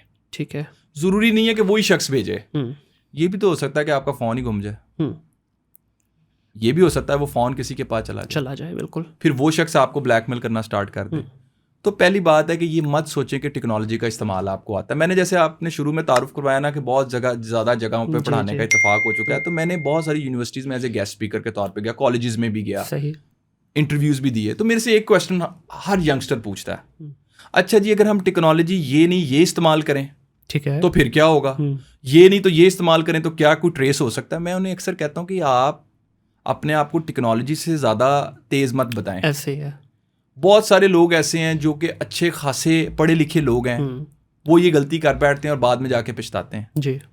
तो मेरा कहने का मकसद ये है कि आप ज़िंदगी में रादर दैन कि आप ये सोचें कि जी ये काम जो है ये मुझे कोई शख्स पकड़ नहीं सकता। देखें इसमें आपको भी पता है कि IP एड्रेसेस जो हैं वो एक एविडेंस ऐसा है जो कि इजीली ट्रेसेबल हो जाता अच्छा, है। आईपी पे मैं बात करना चाहूँगा। जी। मैंने आपको बल्कि पहले भी किसी वीडियो में जिक्र करते हुए सुना जी कि मिसाल के तौर पे मैं और आप यहाँ बैठे हैं, हम एक वीडियो यहाँ से पब्लिश करते हैं, ठीक तो है। हमारी इस बिल्डिंग का जो आईपी है इसके थ्रू हम एजेंसीज ट्रैक कर लेंगे। जी ये तो होगी स्टोरी की सिंपल कहानी। जी ठीक है। अब टेक्नोलॉजी को थोड़ा सा और एडवांस लेके चलते हैं, तो आजकल जिस तरह आरडीपीज आ रहे हैं या वर्चुअल प्राइवेट सर्वर आ रहे हैं, अब मैं यहाँ बैठ के वर्चुअल प्राइवेट सर्वर यूके का ले लिया, यूएस जी। का, हांगकांग, सिंगापुर, कहीं का भी लेके जी। उस सर्वर के थ्रू अगर मैं अपलोड कर देता हूँ कुछ चीज़, तो उसको कैसे ट्रैक करेंगे? चलें इसका भी आसान हल जी। बता देते हैं। देखिए बात ये है कि साइबर क्राइम का जो विक्टिम होता है ना, वो कभी अननोन नहीं होता। मिसाल के तौर पे आपका किसी के साथ झगड़ा चल ही नहीं रहा, जी बिल्कुल आप उसको क्यों नुकसान पहुंचाएंगे? सही है। आपका किसी के पास डाटा पड़ा ही नहीं हुआ, आप उसको क्यों नुकसान पहुंचाएंगे? ठीक है। ये एक वन ऑफ द मीडियम है। हाँ जी। चले हम मल्टीपल चीज़ों को डिस्कस कर लेते हैं। एक टर्म इस्तेमाल होती है that is reconstruction of a crime scene. ठीक है। ये टर्म ये है कि आप मुख्तलिफ चीज़ों को मद्देनज़र रखते हुए, डॉट्स को कनेक्ट करते हुए क्राइम सीन को कनेक्ट करते हैं कि ये किसने किया होगा और कैसे किया होगा। ठीक है। चलें इस बात पे आ जाते हैं। एक शख्स है, एक केस के अंदर उसका आईपी एड्रेस नहीं मिल पाया, किसी नंबर से, लेट्स सपोज किसी नंबर से मैसेजेस किए, वो नंबर भी उस शख्स के नाम पे नहीं है। अब IMEI की तरफ जाया जा सकता है जी। IMEI बताएगा कि ये सिम जहाँ से इस्तेमाल हुई वो फ़ोन किसके ऑनरशिप में था। अच्छा, वो IMEI बताएगा कि इसके अंदर कितनी सिम्स अभी तक इस्तेमाल हो चुकी हैं, सही। लोकेशन कहाँ की आ रही। सबसे बड़ी बात, विक्टिम खुद बताएगा कि ये चीज़ें किसके पोजेशन में थी। अच्छा, उससे भी आसान बात, नॉर्मली क्या होता है कि ऐसे जो क्रिमिनल्स होते हैं जब वो पकड़े जाते हैं उनके फ़ोन में सब कुछ पड़ा होता है। ठीक है। या अगर डिलीट किया हो तो बाज़ का रिट्रीव भी हो जाता है। हाँ ऐसे ही है, बिल्कुल सही। तो अब जब फोरेंसिक रिपोर्ट होनी है वो तो मोबाइल फ़ोन की होनी है, या लेट्स सपोज उसका फ़ोन सारा डिलीटेड है, चलें और आसान कर देते। जो विक्टिम है वो अपना फ़ोन देता है, जी ये मेरे फ़ोन में डाटा रिसीव हुआ है, वो फ़ोन की फोरेंसिक की जाती है। अच्छा, सिम के सब्सक्राइबर्स चेक कर लिए जाते हैं। मैंने कहा मल्टीपल चीज़ें होती हैं, डॉट कनेक्ट हो जाता है। सर एक मैं इसको आसान कर देता हूँ। मैंने इसको जितना पढ़ा है ना, या जितना मैंने केसेस में पढ़ा है, तो मैं एक ही नतीजे पे पहुंच चुका हूँ, that every digital evidence is traceable. बिल्कुल सही, बिल्कुल सही। उसमें अब हम आम तौर पे ये समझ रहे होते हैं कि यार अच्छा हम उससे ज़्यादा, वो शख्स इतना तेज़ नहीं होगा। देखिए जिस बंदे के साथ कोई क्राइम होता ना, उसके पास क्या हक है, वो कानूनी अपना राइट इस्तेमाल कर सकता ना। हाँ जी। बाकी ये सारा कुछ तो जो जिस इन्वेस्टिगेटिंग अफसर के पास केस जाएगा वो देखेगा। हाँ जी। लेकिन मैं आपको ये एक तजर्बे की बेस पे केसेस के अंदर जो मैंने इतने अरसे से वकालत करते हुए मैंने देखा है, उसमें ये होता है कि बहुत सारे लोग जो होते हैं, जो कि पढ़े लिखे लोग होते हैं, वो ये समझ रहे होते हैं, उनको चूंकि ऑलरेडी किसी ने एडवाइस किया होता है कि ये इस तरीके से टेक्नोलॉजी सेफ है। मेरे ख्याल के मुताबिक इसमें जो आसान चीज़ है वो ये है, हमें लोगों को जो बात बतानी चाहिए वो बड़ी आसान है, वो ये है कि ऐसा डाटा मत तैयार करें। सर ये क्वेश्चन तो मेरा ख्याल है, या ये जो आप कमेंट कर रहे हैं ना, ये तो वैसे ही डिलीट कर दें आप अपने माइंड से, क्योंकि ऐसा होना ही नहीं है। देखें, जब रिलेशनशिप होता है ना कोई, या कोई भी इस तरह का मवाद इकट्ठा हो रहा होता है, उस वक्त तो हर चीज़ मतलब माया लग रही होती है ना। उस वक्त तो इंसान को अगर ये पता चल जाए कि भाई मेरे साथ कल को ये हो सकता है, तो वो ये गुनाह का काम करेगा ही क्यों। ये तो छोड़ दें यहाँ पे, ये तो सुधरने वाले बच्चे हैं नहीं हमारे। अब बात या इसका सलूशन मुझे ये बताएं कि बहुत सारे बच्चे या बच्चियाँ जो इसका बाद में जब हो गए, सीन हो गया उनका, कोई पिक्चर चली गई या कोई कुछ भी इस तरह का एविडेंस चला गया, अब इसका आसान हल बताएं कि अगर वो साइबर क्राइम के थ्रू इसको कोई अपील करना चाहते हैं, कितना डिफ़िकल्ट है। बहुत सारे केसेस में तो बच्चियाँ वैसे ही दुबा जाती हैं, बच्चे भी दुबा जाते हैं, बहुत सारे केसेस में वो मिसयूज़ होते रहते हैं for a longer period of time, लेकिन वो किसी इदारे के पास नहीं जाते, कोई कानूनी रास्ता इख्तियार नहीं करते, सिर्फ इसलिए कि एक परसेप्शन बनी हुई यार उधर भी तो जलील ही होना है, तो आपस में सेटलमेंट कर लें। जिस तरह आपने खुद कहा कि बहुत सारे सोशल मीडिया के जो केसेस हैं वो आपस में सेटलमेंट हो जाती है। तो सबसे पहले अब मुझे पता चल गया कि भाईजान मेरी एक इन्फॉर्मेशन लीक हो गई है, मुझे अब जाना है कानूनी, तो फ्रेंड्स पहला कौन सा ऐसा इदारा है जिसके पास वो कनेक्ट करे? पुलिस के पास जाए, FIA के पास जाए, वकील के पास जाए, या कहीं और जाए? देखिए सबसे पहले जिस शख्स के साथ ये क्राइम हुआ है वो इसको रिपोर्ट करे FIA साइबर क्राइम सर्कल के अंदर। ठीक है, इसका भी थोड़ा तरीका बता दें, ये कितना आसान है। एप्लीकेशन आप जो आपने बनाई है, उस एप्लीकेशन के साथ जो आपके पास एविडेंसेस मौजूद हैं जी, अगर आपके पास कोई URL मौजूद है जहाँ से ये कोई अपलोड की गई है, वो आप अपनी दरख्वास्त में मेंशन करें किसी नंबर से आपको थ्रेट किया गया उसको अपनी दरखास्त पे मेंशन करें। ठीक है, अपने पास स्क्रीनशॉट सेव रखें। ठीक है, जो भी आपका मुतलका है, जो आपको सर्कल है, वहाँ पे जाके आप फाइल करें।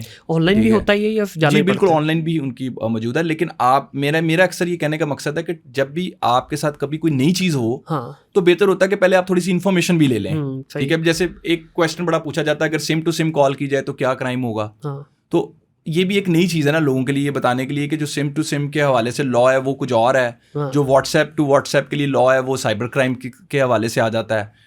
तो उसमें बात यह है कि जो बुनियादी अवेयरनेस है वो ये है कि फौरी तौर पे FIA साइबर क्राइम सर्कल में दरख्वास्त फाइल करें। ठीक है। अब आ जाते हैं आपके दूसरे सवाल की तरफ कि जो लोग अगला जो तरीक़ेकार होता है, जब FIR आपकी हो जाए, आपका मुलजिम जो है वो पकड़ा गया है, उससे चीज़ें रिकवर हो चुकी हैं, अब यहाँ पे आप किसी से लीगल एक्सपर्टीज़ ले लें। ठीक हो गया। जाहिर सी बात है, कोर्ट में आपने को वकील नहीं रिप्रेजेंट करना, जाहिर है, बिल्कुल ऐसे ही है। तो जो स्पेशली जिसकी एक्सपर्टीज़ होंगी वो आपको, मेरे जैसा बंदा तो पहली बात ये करेगा कि जी आपको फैमिली का प्रेशर आ जाए, कज़न का प्रेशर आ जाए, रिलेटिव्स का प्रेशर आ जाए, आपने सुलह नहीं करनी। ठीक है, ठीक है। उसके क्योंकि होता क्या है कि वो कुछ अरसे बाद पता चलता है वो शख्स जो है वो फिर शुरू हो गया। हाँ, दूसरी बात ये है कि सुलह नहीं करनी, तो अब अगला क्वेश्चन आपका होगा कि जी फिर क्या करना है, फिर केस को आपने प्रोसीड करना है। ठीक है। आप ये साबित करें अदालत के अंदर जाके कि आपका जो केस है वो बिल्कुल ठीक है, और उसको एटलीस्ट बाकी सोसाइटी को उस शख्स से बचाएं। सही। आप पे ये चीज़ आप पे आ गई कि अगर आप बच गए हैं या आपके साथ किसी ने नुकसान कर दिया है तो आप बाकियों को बचाएं उससे। ठीक है। उसके बाद सर अहम बात ये है कि अब जो बात आ जाती है ना कि हमारे यहाँ पे ये जो आपने जब कहा कि ये तो होते रहना है, हाँ, सर ऐसा नहीं है। मैं अब उससे थोड़ा सा मैं आपकी उस बात के साथ डिसएग्री करता हूँ। बिल्कुल सही है। उसकी एक वजह है, उसकी वजह यह है कि सर अगर आज आप अपने स्कूल्स के अंदर 5, 6, 7, 8, 9, 10 ठीक है, एक लेक्चर शुरू करवा दें, कोई टीचर जो बुनियादी लेक्चर लेकर आए कि ये फ़ोन जो है ये आपने किस एज में इस्तेमाल करना है, आपने अगर इसका मिसयूज़ किया तो क्या होगा, कोई एक लाइफ टाइम रियल स्टोरी उनके सामने रख दी जाए। सही, बिल्कुल। इसमें जहन में ये बताइएगा कि एक और बड़ा कॉमन आजकल चल रहा है कि पब्लिक प्लेसेस, उसमें चाहे हम स्कूल ले लें, यूनिवर्सिटीज़ ले लें, ख़ासतौर पे मॉल्स ले लें।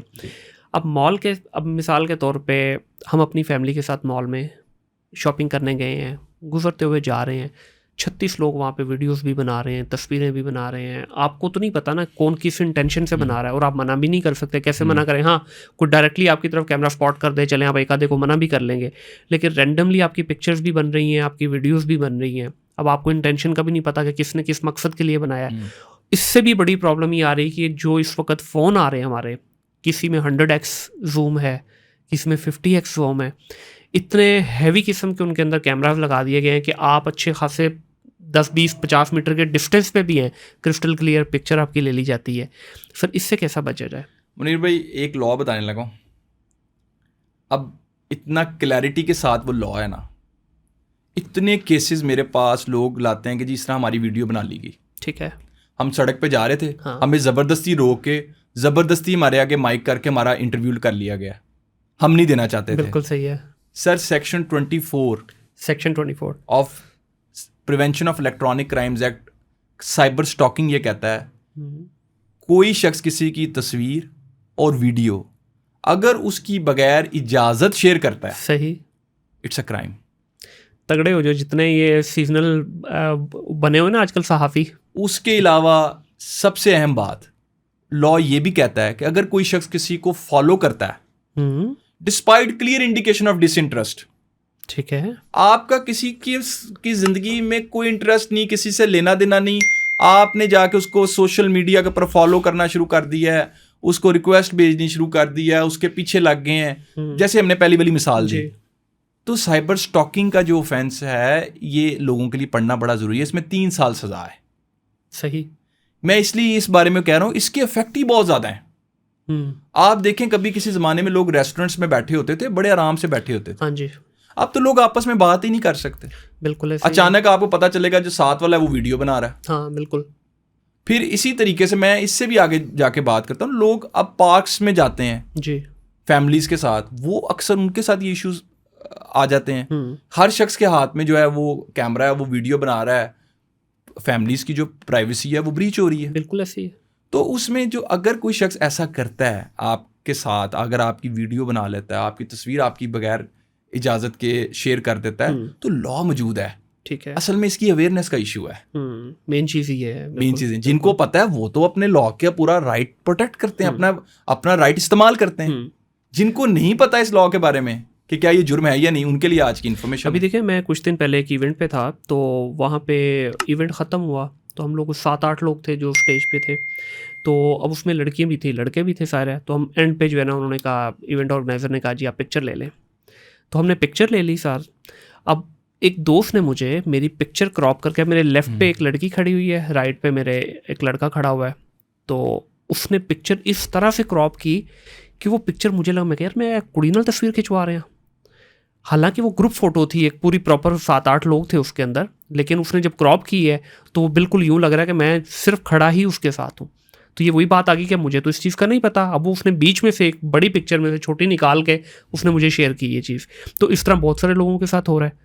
ठीक है, तो इसके लिए अब ये जब हो गया सारा कुछ, आसान कितना है सर, ये जो आपने बता तो दिया तरीक़ेकार, आसान कितना है? क्योंकि सबसे बड़ी जो प्रॉब्लम है ना, लोग थोड़े से प्रोसेस से घबराते हैं कि यार ये बड़ा ही कठिन प्रोसेस है। आसान कितना है FIA तक पहुंचना, फिर उसके बाद आगे कोर्ट तक इसको लेके जाना, और इसकी जो फाइनल डेस्टिनेशन है कि केस का। देखिए, मैं आपको इसमें एक बड़ी अहम बात बताऊंगा कि हमारे यहाँ पे ना हम रिजल्ट्स पहले सोच लेते हैं और इनिशियल प्रोसेस को बाद में अडॉप्ट करते हैं। ऐसे ही है, कोई भी चीज़ है, आप कोई भी काम करना चाहिए, पहले आपने उसकी इब्तिदा करनी है। एक एप्लीकेशन तो पहले आप बनाएंगे ना। हमारे यहाँ पे हम चाहते हैं कि ये सारे जो प्रोसीजर्स है ना, उससे पहले रिजल्ट आ जाए। ठीक है, मैं आपको बात बताऊँ, प्रोसेस में कोई डिफ़िकल्टी नहीं है। जैसे मैंने पहले एप्लीकेशन का तरीक़ेकार आपको बताया ना, इसमें कोई डिफ़िकल्टी नहीं है। सही है। लॉ में हर किस्म की प्रोविजन मौजूद है कि अगर किसी चीज़ के ऊपर अदालत में आप आते हैं तो वो प्रोसीजर चल रहा है, तो उस पर लॉ क्या कहता है। अगर कहीं पे आपका जो काम है वो स्टक है, उसके ऊपर आप कोई पिटीशन फाइल कर सकते हैं, वो कैसे आपकी एक्सपेडाइट हो सकता है। मसला ये है कि हमें 2 चीज़ों की ज़रूरत है, पेशेंस की, और दूसरा वो कहते हैं ना कि राइट जो आपने स्ट्रैटेजी अपनानी होती है फौरी। सही, आपको मैसेज आया, आपने सेव किया, स्क्रीनशॉट ली। मैं आपको बड़े एक हैरानकुन बात बताने लगा, बहुत सारे लोग तो अपने एविडेंस भी डिलीट कर देते हैं खौफ में आके। हाँ, तो आप अपने एक एविडेंस सेव करें, अपनी दरख्वास्त के साथ लगाएं और अपने उस केस को फॉलो करें। ठीक है, अपने केस को फॉलो करें, आप कहीं ना कहीं किसी ना किसी रिजल्ट की तरफ पहुंच जाएंगे। अब मैं आपको एक छोटी सी बात बताऊं, आजकल जो ज़्यादा विक्टिम हैं लोग, वो किस चीज़ के हैं कि उनके अकाउंट से पैसे निकल जाते हैं। हाँ ये बड़ा कॉमन चल रहा है आजकल, अकाउंट से पैसे चले गए जी। अब उसमें देखें, अब एक तो चलें प्रोसीजर की तरफ बाद में आते हैं। उसमें क्या होता है, लोगों को आमतौर पर यह डराया जाता है जी कि जी अगर आपने पैसे ना भेजे तो आपका बेटा हमने अगवा किया हुआ या हमने अरेस्ट कर लिया। बिल्कुल। दूसरा ये होता है कि जी अगर आपने पैसे ना भेजे तो आपका अकाउंट बंद हो जाएगा, हम आपके बैंक से बात करें। हाँ, 95% लोग ऐसे हैं जो कि री-वेरीफाई नहीं करते। बाज़ औक़ात तो लोग ये भी नहीं सोचते कि यार जिस टाइम ये मुझे कॉल कर रहा है आज तो वैसे छुट्टी का दिन है। फिर बाज़ औक़ात लोग ये भी नहीं सोचते कि मैं अपने बेटे को कॉल कर लूँ। अच्छा, बाज़ औक़ात वो टाइम ही बच्चे का ऐसा होता है कि वो स्कूल टाइम होता है, कॉल नहीं पिक कर सकता, राब्ता नहीं हो पा रहा। मेरे एक दोस्त से उनको एक कॉल आ गई, और अदनान ताहिर साहब उनका नाम था, उनकी मुझे कॉल आई तो मुझे कहते हैं कि जैन साहब मुझे फ़ोन आया कि मेरा बेटा अगवा हो गया। तो मैंने अदनान भाई को कहा, मैंने कहा अदनान भाई आप एक दफ़ा उनको फ़ोन करें और पूछे तो सही स्कूल में कि बच्चा किधर है। हाँ। मीनवाइल उनको दोबारा कॉल आ गई उसी नंबर से। उन्होंने कहा आपने कॉल नहीं काटनी। अचानक उनको अपने एक बिल्कुल वो कहते हैं मेरे बच्चे से मिलती जुलती आवाज़ थी जो पीछे रो रहा था। सही। और कहते हैं उन्होंने मुझे कहा कि कॉल के अंदर ही आपने हमें जो रहते हुए पैसे ट्रांसफ़र कर देने, अब आपने कॉल नहीं काटनी। अब एक तरफ मैं उनको ये समझा रहा हूँ कि आप स्कूल फ़ोन करें, एक तरफ उनका पैनिक है, उनका खौफ है कि मेरा बेटा रो रहा है, पीछे रो रहा है और वो चीखे मार रहा है और ये मुझसे मांग रहे हैं 50,000 रुपया, मैं इनको भेज दूं, मैं भेजूं और मेरी इनसे जान छूटे, मेरा बच्चा वापस आ जाए। उनकी कॉल बंद हुई, उनकी दोबारा मुझे कॉल आई कि जैन भाई मैंने आपसे एडवाइस लेनी है, वो मुझसे मेरा बच्चे की, वो बिल्कुल मेरा बच्चा है, उसकी आवाज़ मुझे सुनाई दे रही है। मैंने उनको बताया कि भाई ये सारा कुछ आपके साथ फ्रॉड हो रहा है, अभी भी आपके पास आसान हल है। कहते हैं वो बेटा जो है वो मैंने कहा वो तो स्कूल में आप खुद सोचे ना, हाँ कि स्कूल से कैसे हो गया कॉल उठा लेगा। मैंने कहा आप स्कूल चले जाएं, कितना दूर है स्कूल? उन्होंने कहा जी 15 से 20 मिनट। मैंने कहा आप स्कूल चले जाएं। खैर उनकी फिर कुछ देर के बाद मुझे कॉल आई, वो बड़ी पैनिक स्टेज में गए। और मैंने उनको कहा, मैंने कहा आप डरे ना, मैंने कहा आप डरे ना, आप आराम से जाएं, जाके पता करें कि आपका बच्चा। उन्होंने फिर वो गए और उन्होंने पता किया, बच्चा जो था वो स्कूल में ही था। उनकी मुझे कॉल आई, कहते हैं ये कैसे, मुझे तो समझ नहीं आ रही। मैंने उनको कहा कि देखें बात ये कि अब now this is a question of awareness, कि कहीं से भी कॉल आए, कोई शख्स भी अगर आपसे पूछ रहा है, अगर आपका ब्रांच का मैनेजर है, क्या आप उसको जाके बैंक में जाके नहीं मिल सकते? हाँ बिल्कुल। अच्छा चलें, लेट्स सपोज उसने कहा मैंने आपका अकाउंट बंद कर दिया, जी चलो ठीक है कर दो बंद। तो आप सुबह चले जाइएगा बैंक के अंदर, जी क्यों बंद किया मेरा बैंक अकाउंट? बिल्कुल। अब जब आप पैसे ट्रांसफर कर लेते हैं, मैं बल्कि आपको एक और इंटरेस्टिंग बात बताता हूँ। मेरे एक दोस्त हैं, तो वो मेरी वीडियोस को देखते हैं। ठीक है। एक दिन उनका मुझे फ़ोन आया, कहते हैं यार जैन मेरे अकाउंट से पैसे ट्रांसफ़र हो गए। मैंने कहा यार आप तो मेरी वीडियोस को रेगुलरली देखते भी हैं, आप उनके ऊपर मुझे फीडबैक भी देते हैं, तो मैंने तो ये रिसेंटली बताया कि जी इस तरह की कॉल्स के ऊपर जो है आप एहतियात करें। वो कहते हैं बस मुझे समझ नहीं आया, मुझे उन्होंने कहा कि हम आपके बैंक से बात करें और अब आपने फ़ोन काटा आपका अकाउंट बंद कर देंगे। और उन्होंने एमरजेंसी भी बताई कि मैंने उस टाइम मैं एक एमरजेंसी की सूरत हाल में था, तो मुझे ये लगा कि अगर मेरा बैंक अकाउंट बंद हो गया तो आई नीडेड दैट मनी। उनके फैमिली मेम्बर जो थे वो हॉस्पिटल में थे, तो वो कहते हैं मुझे समझ ही नहीं आया, मैंने पैसे ट्रांसफ़र कर दिए। और अब मसला क्या आता है इन केसेस के अंदर, इनमें जो सिम्स इस्तेमाल की जाती हैं वो फेक होती हैं आमतौर पे। बिल्कुल। तो इसमें देखें मसला ये है कि अब मैं इस कहता हूँ कि कुछ ना कुछ फैक्टर्स ऐसे होते हैं, फिर भी जैसे मैंने IMEI की पहले मिसाल दी, इसी तरीके से अगर किसी अकाउंट में गए हैं, सर वो अकाउंट तो किसी का होगा, किसी के नाम का होगा, तो ट्रेसेस तो मौजूद होते हैं। अभी ना जैन भाई मैं भी आपके साथ एक सच्चा वाकया शेयर करता हूँ। वाल साहब के साथ अभी कुछ दिन पहले हुआ है। वाल साहब हमें बता रहे कि यार इस तरह ना मार्केट में एक बंदे के साथ इस तरह फ्रॉड हो गया है। ठीक है जी। हफ्ते के बाद वाल साहब को एक फ़ोन आता है कुवैत से। मेरी फूफो का बेटा कुवैत होता है, तो वो फ़ोन करता है, पूरा अपना सारा बाकायदा नाम बताता है। जी मामू मैं नईम बात कर रहा हूँ कुवैत से, क्या हाल है? ठीक ठाक है। अच्छा मामू मैंने आपसे ना बड़ी ज़रूरी बात करनी है। जी बेटा करें। मैं आपके अकाउंट में 7 लाख रुपए भेज रहा हूँ, ये आपने अपने पास रख लेना है, लेकिन ये आपके और मेरे बीच में, घर में किसी को पता नहीं चलना चाहिए। इसमें से ना मैं फिर काटूंगा। ये सिमिलर कॉल मेरे वाले साहब को भी आ चुकी है। अच्छा उसने कॉल भी कुवैत से की सर, इंटरनेशनल लेवल पे भी ये आपस में कर रहे हैं। बहरहाल उसने सारी कॉल की, तो अब्बू ने कहा ठीक है। अकाउंट नंबर मांगा, अब्बू ने अकाउंट नंबर दे दिया। आवाज़ भी सिमिलर मेरे कज़न जैसी। 15 मिनट गुजरे हैं तो फ़ोन दोबारा आता है कि मामू सॉरी पैसे जो है ना मैंने आपको ट्रांसफ़र कर दिए हैं, लेकिन आज क्योंकि छुट्टी है यहाँ पे, जुमे का दिन है, तो वो एक्सचेंज कह रही है कि आपको मंडे को मिल जाएंगे, लेकिन ना मुझे मामू इस वक्त अर्जेंट बेसिस पे 3.5 लाख इसमें से किसी को पे करना है, तो आप प्लीज़ कर देंगे? अब्बू ने कहा ठीक है भांजा कर देता हूँ। फिर 5 मिनट बाद फ़ोन आता है दोबारा कि मामू 4 नंबर दिए उसने, 50,000 की लिमिट होती है, तो उसने 4-5 नंबर दिए कि ये जैज़ कैश के नंबर हैं, इन पे आप ट्रांसफ़र कर दें, एक पे हो नहीं सकता। वाल साहब पहुँच गए जैज़ कैश करने के लिए। अब वो लिबर्टी मार्केट में हमारा ऑफिस है, तो वहीं पे जिस बंदे के पास गए तो वो भी जानता है, तो वो एकदम देख के ना अब्बू को हंसने लगा। कहता जो सब है कि करने लगे हो? तो कहता यार वो भांजे ने पैसे को, कहता आपको पता कि वो आपका भांजा है? हाँ मुझे कॉल आई है ये वो। उन्होंने कहा जी ये फेक नंबर है, कॉल मिलाएं, इस नंबर पर मेरी बात करवाएं। अब वो अगर जानने वाला नहीं होता आगे जो ट्रांसफ़र करने वाला, तो चूना लग जाना था 3.5 का। अब वो कहते हैं कि आवाज़ भी उसकी सेम, उसने इस तरह से कहानी डाली कि अब देखें नंबर भी कुवैत से कॉल आ रही है, तो डाउट भी नहीं हो सकता बंदे को। जी बिल्कुल। अब देखें मैं आपको जैसे अभी मैंने आपको बताया कि ये जो मैटर्स हैं ये इतने ज़्यादा बढ़ चुके हैं, अब इनकी वजह से जो एक्चुअल लोग होते हैं ना, बाज़ औक़ात आप उन पर भी इतबार नहीं कर पाते। हाँ, मैं आपको इसकी एक एक्चुअल एग्जाम्पल भी आपके आगे पेश करता हूँ। सर इसी तरह काफ़ी दिनों से, जैसे आपने एक वाक़या सुनाया, इस तरह मेरे वाले साहब के साथ भी ये कॉल रही, और उनको भी इससे पहले उनको ये कॉल आ चुकी हुई थी कि बच्चे के बारे में भी। एक एक्चुअल उनके साथ ये हुआ कि उनको एक उनके दोस्त थे जो उनकी सालगिरह के ऊपर एक केक जो थे वो गिफ्ट करना चाह रहे थे। केक जो है वो आएगा और वो जिस तरह कंपनीज डिलीवर कर जाती हैं। बिल्कुल होता है बिल्कुल। तो मेरे वाले साहब at that time he was out of station, वो शहर से बाहर थे। तो उनको एक कॉल आती है जिसमें कहा जाता है कि जी आप हमें एड्रेस दे दें, हमने आपको केक डिलीवर करना है। सही है। अब ऑब्वियसली उनके जहन में तो किसी दोस्त का ख्याल नहीं आया, और उनके साथ 2-3 दिन से ये वो मुझसे डिस्कस भी कर रहे थे कि इस तरह मुझे कॉल्स आ रही हैं और वो फ्रॉड कमिट करने की कोशिश कर रहे हैं, या वो बच्चे का कह देते हैं, या इस तरह आपके वाले साहब की इस तरह ये बेतहाशा हर लोग घर हैं। की मुझे लगता है जी, कहानी ऐसे ही है। ऐसे ही है। अगर हम 10 लोग यहाँ बैठ गए तो 5 तो ये कहेंगे कि ऐसा हो चुका है। तो उन्होंने उनको कहा कि नहीं, आप फ्रॉड करना चाह रहे हैं, मैं ये केक जो है ना, उन्होंने कहा जी हम ऑर्डर कैंसिल कर देंगे अगर आप ऑर्डर नहीं लेंगे। तो आप लीव। थोड़ी देर बाद जो उनके दोस्त थे उन्होंने मुझे कॉल किया, उन्होंने कहा यार I was planning a surprise, लेकिन आई केम टू ले नो नहीं कि रहे हो। आप तो मैंने उनको बताया, मैंने कहा सर यहाँ पे इशू ये है कि हमारे यहाँ पे कॉल्स का सिलसिला इस कदर बढ़ चुका है कि हम आमतौर पे यकीन नहीं कर पाते। रियल को भी नहीं मान पा और रहे। इसमें देखें, मैं ये समझता हूँ कि शायद मेरे घर में चूंकि मेरी वीडियोस ज़्यादा देखी जाती हैं, ज़्यादा अवेयरनेस उस तरीके से देखी जाती है, फिर ऑब्वियसली हम ये जो कंटेंट होता है इसके अंदर जब भी कोई नई चीज़ हम देखते हैं, जैसे रिसेंटली फेक लोन एप्लीकेशंस की डिस्कशन आई, बिल्कुल। इससे पहले एक और जो लोगों के साथ मामला की आए, तो उसके ऊपर आमतौर पर टीवी चैनल्स का एक बड़ा अच्छा पॉजिटिव ये होता है एटीट्यूड कि वो टीवी चैनल्स उसके ऊपर शोज करने स्टार्ट करते हैं। सही है। तो वो कुछ लोगों की नज़र से गुजर जाते हैं, कुछ लोग नहीं देख पाते।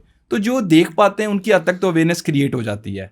तो मैं ये समझता हूँ ये इतना बढ़ चुका है, ये मामला इतना ज़्यादा इंक्रीज हो चुका है कि मैं समझता हूँ कि इसमें सर बहुत मैसिव लेवल पे अवेयरनेस की जरूरत। जितनी ज़्यादा बात होगी उतने ज़्यादा लोगों तक बात है। पहुँचेगी। और सर बताइए इसमें कोई दो चार ऐसे जो टर्म्स या जो दो चार ऐसी चीज़ें जो ज़्यादा सोशल मीडिया को लेके या साइबर क्राइम को लेके पॉपुलर हैं। मुनीर भाई बड़ी अहम चीज़ है, दैट इज़ कि आज का जो बिजनेस मैन है ना, वो ये चाहता है कि उसका डाटा जो है वो प्रोटेक्टेड रहे। बिल्कुल ऐसे ही है।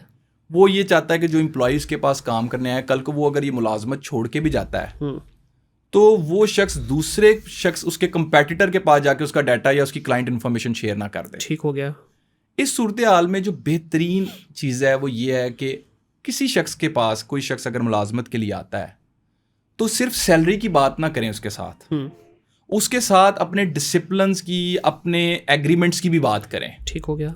उसको बाउंड करें, उसको कॉन्फिडेंशियलिटी के बारे में बताएं कि कौन कौन सी चीज़ें आपने कॉन्फिडेंशियल रखनी है, ये आपकी डोमेन है, इससे बाहर आप नहीं जा सकते। वो एग्रीमेंट तहरीरी हो, रिटन एग्रीमेंट हो, आपने साइन करवाया हो। और सबसे अहम बात यह है कि जो भी डाटा आप उनको दें उस डाटा के बारे में आप अवेयर हों कि आपने उनके हैंड ओवर क्या क्या कुछ किया है। सही है। चाहे आपने कोई अपना आर्ट वर्क उनके हैंड ओवर किया है, क्या क्लाइंट इन्फॉर्मेशन उनके हैंड ओवर दिया है, ये चीज़ ना हो कि वही इन्फॉर्मेशन जो उनके पास है वो सब एम्प्लॉयज़ के पास भी अवेलेबल हो। ठीक है। आप इतना सेंट्रलाइज सिस्टम बनाएं, इतना अच्छा सिस्टम सिस्टमेटिक बनाएं कि आपको ये पता हो कि ये शख्स जो मैंने हायर किया है इसकी एक्चुअल जॉब क्या है।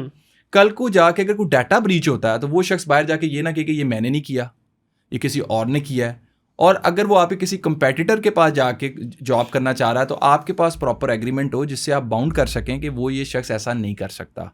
और अगर आप चाहते हैं कि आपका सिस्टम जो है वो बेहतर तरीके से चले, इसमें हो क्या रहा है लोगों के साथ कि लोगों के जो डाटाज होते हैं, लोगों के जो उनका सारी की सारी ज़िंदगी की मेहनत होती है, क्लाइंट्स की इन्फॉर्मेशन होती है, वो एम्प्लॉयज़ के पास चली जाती है। एक तो सर ये पर्सपेक्टिव आ गया। अच्छा, इस पे थोड़ा सा मैं आगे डिस्कस करना चाहूँगा क्योंकि ये पेन इस वक्त तकरीबन हर सर्विस प्रोवाइडर की बनी हुई है जिसके हम भी शिकार हैं और भी हमारे बहुत सारे दोस्त हैं।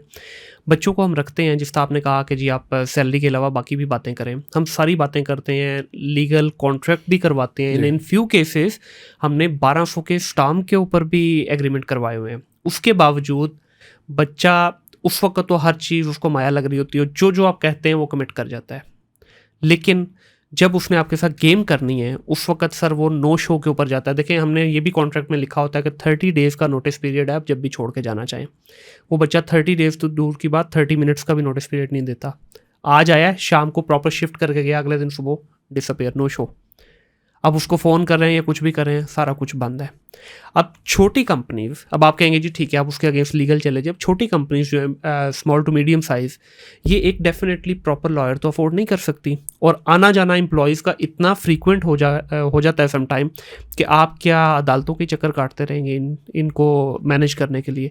तो रिसोर्स की जो एथिकल प्रैक्टिसेस हैं, अब इस महीने 2 रिसोर्सेज ने रिज़ाइन किया। रिज़ाइन किस लिए किया जी? रिसेशन। उनके साथ बैठ के प्रॉपर उनकी काउंसलिंग की है, उनको बताया है कि यार देखो रिसेशन सिर्फ आपके लिए नहीं हमारे लिए भी है। 1 साल में आपको 2 रेज़ दे चुके हैं सिर्फ रिसेशन के नाम पे। फिर भी उन्होंने कहा जी हमें एक एक्स नंबर ऑफ अमाउंट उन्होंने बोली जी चाहिए। हमने उनकी वो अमाउंट अप्रूव कर दी। जब वो अप्रूव की है तो उसमें से भी उन्होंने कहा नहीं जनाब अब ये नहीं, अभी ये अमाउंट हो गया, हमारे पास तो इतने की ऑफ़र है। जबकि उन पे पिछले 6-8 महीने से मेहनत करके उनको सिखाया, अब हमारी बारी थी कि अब हमने जो इनको सिखाया अब उससे हम फ्रूट ले सकें। रिज़ाइन कर दिया उन्होंने। अब इस केस के अंदर कोई है ऐसा लॉ कि जो इनको प्रॉपर तरीके से प्रोटेक्ट किया जा सके? जो देखें, एक इन्वेस्टमेंट होती है ना कंपनी की भी, 6 महीने आप एक बच्चे पे लगा रहे हैं, तो उसके बाद अगले 6 महीने से 8 महीने 1 साल तक अगर वो आपके साथ रहता है तो चलें, आपने अपनी वैल्यू ले ली उससे।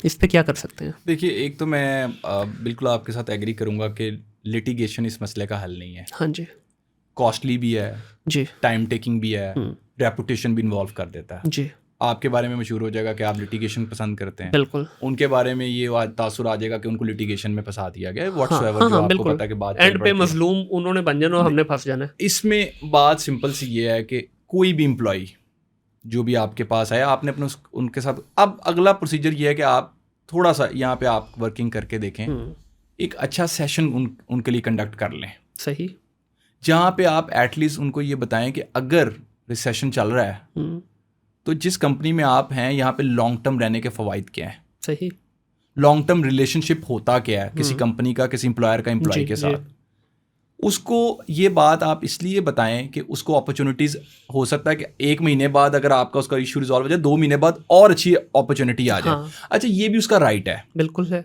आप किसी शख्स को बाउंड नहीं कर सकते कि जी आप कहें कि जी आपने बस मेरे पास ही काम करना। 100% वो तो गुलामी हो गई ना। फिर उसके अलावा एक सबसे बड़ा मसला ये है कि सर उस शख्स ने जिसने आपके पास काम करना है ना, उसने अपनी फैमिली के भी चीज़ों को देखना है, उसने अपने अखराजात को भी देखना है, उसने सब कुछ देखना है। इस सारी सूरत हाल के अंदर एक जो अच्छा रवैया है ना, वो ये है कि आप एम्प्लॉय के साथ बैठें और एम्प्लॉय के साथ बैठ के आप उसके साथ ये डिस्कशन करें कि जब तुम जॉब जल्दी एक कंपनी के बाद दूसरी, ये एक बैड इम्पैक्ट क्रिएट करेगी, ये शो करेगी कि आपकी ज़िंदगी के अंदर कंसिस्टेंसी लैक करते हैं आप जी। अच्छा, कंसिस्टेंसी आपकी सीवी पे भी नज़र आ जाती है। ये सारे देखने वाले जो हमारे यंगस्टर्स हैं, क्योंकि आजकल होता क्या है कि हम किसी जगह पे काम करने के लिए जाते हैं तो हम कहते हैं कि अच्छा ये क्योंकि यहाँ पे ये चीज़ मेरे ऐन मुताबिक नहीं, आपके एग्जैक्टली हर चीज़ आपको आपके मतलब की नहीं मिलेगी। ऐसे ही होता है। बाज़ का टाइमिंग डिफरेंट होंगी, बाज़ का लोग डिफरेंट होंगे, इन्वायरमेंट डिफरेंट होगी, सैलरी डिफरेंट होगी। मेरे नज़दीक अगर कोई शख्स जो है वो अपने फ्यूचर को सोचते हुए किसी भी जो ऑर्गेनाइजेशन में आगाज़ करता है, उसको एटलीस्ट उसमें इतना टाइम ज़रूर स्पेंड करना चाहिए कि कल को अगर वो वहाँ से जाए भी तो ये तासुर साथ लेके जाए कि he was consistent, he was hard working, he remain there, he serve there, he has done is 100% for that particular company. अब एक तो ये आ गया तासुर के सर एक बंदा है वो छोड़ना चाहता है, वो जा रहा है, चलें ये उसका राइट है, ठीक है, उसको बेहतर अपॉर्चुनिटी मिली। अब आ जाते हैं जो एक्चुअल इशू आता है, जो कि ज़्यादातर आ जाता है, चलें 60% में नहीं आता होगा, 40% में आ जाता होगा। एक शख्स है वो जा भी रहा है, साथ वो डाटा भी लेके जा रहा है, और उसके अलावा जो उसने साइन किया हुआ गया 30 डेज का नोटिस पीरियड तो देगा वो भी नहीं दे रहा। चले अगली बात कर लेते हैं, वो जा भी कंपेटिटर के पास रहा है। हाँ, जो चीज़ शायद हो सकता है किसी भी कंपनी को ज़्यादा हर्ट करेगी कि अच्छा ये मेरे कंपेटिटर के पास चला गया, अब ये मेरे जाके सारे जॉब सीक्रेट्स उससे डिस्कस करेगा बिल्कुल। ये उसको बताएगा कि हमारी प्रैक्टिसेस क्या थी, हम क्लाइंट कैसे लाते थे, क्लाइंट कहाँ बैठा हुआ है, इनके बेहतरीन क्लाइंट्स कौन से हैं। क्योंकि मेरे पास बहुत सारी कंपनीज आती है ना, मुझे इस बात की समझ आ चुकी है कि एक्चुअली होता क्या है, और ये सर्विस इंडस्ट्री में बहुत ज़्यादा हो रहा है, बहुत ज़्यादा होता है। अच्छा, इसमें ये बात ख्याल करनी चाहिए कि वंस, मैं आपको मुनीर भाई इससे भी आगे की बात, एक ना मेरे बड़े अच्छे दोस्त थे, तो मैंने उनसे एक बात पूछी, मैंने कहा कि आप इतनी, मैं आपको जब मैं जब कॉलेज में था मैं तब से आपको सुनता आ रहा हूँ, वो शायर हैं बहुत अच्छे, आज भी मैं आपको देखता हूँ, आप still you are very young और बड़ा अच्छा आज भी आपका नाम है। तो उन्होंने एक बड़ी अच्छी बात की, उनका जहन मैं कंट्रोवर्सीज में नहीं पड़ता, सही, कॉन्फ्लिक्ट्स में मैं नहीं जाता, अवॉइड करता हूँ। तो मेरा ख्याल में जो ग्रोथ है ना, जो आपकी सेल्फ डेवलपमेंट है, आपकी तरक्की है, वो अवॉइडिंग दी कॉन्फ्लिक्ट्स के साथ जुड़ी हुई है। बिल्कुल ऐसे ही है। जब आप इनवाइट करना शुरू कर देते हैं ना, जब आप खुद कहते हैं कि अच्छा नहीं ये मेरे साथ मसला कर रहा है, मैंने इसके साथ मसला करना है, आप अवॉइड नहीं करते सिचुएशंस को जी, तो उसका इम्पैक्ट डायरेक्टली आपकी कामयाबी पे आता है। बेशक ऐसे ही है। देखिए, कामयाबी एक ऐसी चीज़ है जो आपने ना अपनी मेहनत से इंश्योर करनी है। उसमें सबसे बुनियादी चीज़ जो होता है ना, वो आपका कंडक्ट होता है। बिल्कुल ऐसे ही है। अगर आप नॉन सीरियस हैं, अगर आप लॉयल नहीं हैं, अगर आप चीज़ों को बस समझते हैं कि बस ठीक है ये चीज़ हो जाएगी, ये मुझे इसकी इतनी परवाह करने की ज़रूरत नहीं है, मुझे नोटिस देने की ज़रूरत नहीं है, मुझे इस बारे में किसी से कोई लीगल राय लेने की ज़रूरत नहीं है, मैं जो कर रहा हूँ मैं ठीक कर रहा हूँ, मैं गलत हो ही नहीं सकता। बाज़ औक़ात ये भी चीज़ आ जाती है ना, ओवर कॉन्फिडेंस बहुत ज़्यादा हो जाता है। आप समझते हैं कि आप ओवर कॉन्फिडेंट इतने हो जाते हैं, आप समझते हैं कि गलती की गुंजाइश ही आप ख़त्म कर देते हैं। तो वहाँ पे क्या होता है, वहाँ पे आपसे गलतियाँ मजीद होती हैं और सीखने का अमल ख़त्म हो जाता है। जो सीखने का अमल है ना, जब लर्निंग प्रोसेस ख़त्म होता है ना, तो फिर मैं समझता हूँ डिक्लाइन स्टार्ट हो जाता है। आज भी अगर आप मुझसे पूछे ना, तो मेरे सामने अगर कोई बहुत अच्छा लड़का आर्गूमेंट्स कर रहा हो ना, तो मेरी कोशिश होती है कि मेरी बारी बेशक बाद में आ जाए, पहले मैं इसकी बात को सुन लूँ। ये कोई ऐसी बात करने लगा जो मेरे नॉलेज में नहीं है, सही। मुझे ये सीखनी है, मुझे ये पढ़नी है। और वो अगर कोई बहुत अच्छा कोई इंटरनेशनल केस लॉज के बारे में भी बात करते हैं, तो मैं बैठा हुआ भी मैं उसको लिख लेता हूँ कि ये मैंने पढ़नी है जाके। तो ये इसमें कोई बुराई नहीं है। हाँ, जब हम ये कहना शुरू कर दें कि नहीं मैंने ये बात से एग्री नहीं करना, मैं ये चीज़ को नहीं, बाज़ वक़्त क्या होता है चीज़ें एमिकेबली हल हो जाती हैं। ऐसे ही है, बिल्कुल ऐसे ही है। आप जब दो लोग टेबल पे आते हैं ना, मैंने देखा लोग आपस में बात नहीं करना चाहते। हाँ जी। और बात में सोल्यूशन होता है। सोल्यूशन तब मिलता है जब आप इस बात पे आ जाएं कि जी मैंने अगले को सुनना है और मैंने उसको टाइम देना है कि वो मुझे कन्विंस कर सके जी। या आप कन्विंस होते हैं या दूसरा कन्विंस होता है। ऐसे ही है। तो हमारे यहाँ पे इशू ये आ जाता है कि हम बात नहीं करते। और कोई लास्ट चीज़ इसमें जो बड़ा मशहूर किस्म का कोई आपके पास इस तरह का कोई केस आया हो जिसमें आपको लगा हो कि यार ये अवेयरनेस पहुँचानी चाहिए?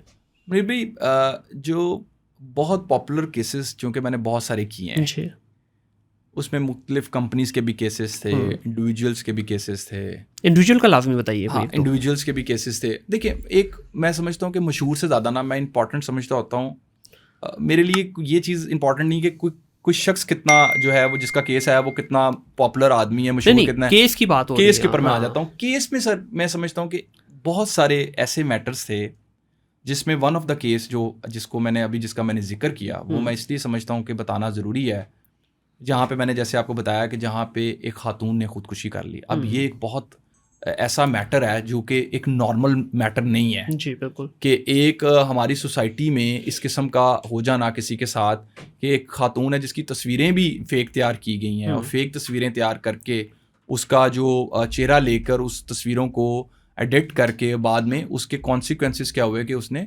खुदकुशी कर ली। तो इसमें सिर्फ मैं ये कहना चाहूँगा कि ये जो आजकल के ये जो वाक़यात हैं या जो इन केसेस से जो एक चीज़ एक नॉलेज में आती है कि ज़रूरी नहीं है कि जैसे हमने पहली बात की कि लोगों ने किसी ने अपनी किसी को तस्वीर दी, लोग यहाँ पे किसी को ब्लैकमेल करने के लिए भी किसी हद तक चले जाते हैं, डिफेम करने के लिए भी किसी हद तक चले जाते हैं। और इस लॉ में वर्ड क्या इस्तेमाल हुआ? To take revenge, to defame someone, to harm his reputation और हर रेपुटेशन। तो ये जो रिवेंज का वर्ड है ये इसलिए इसमें ज़्यादा मैं समझता हूँ कि इसमें इम्पॉर्टेंट है लोगों को बताना कि आम तौर पे लोग तो बदला लेना चाह रहे होते हैं।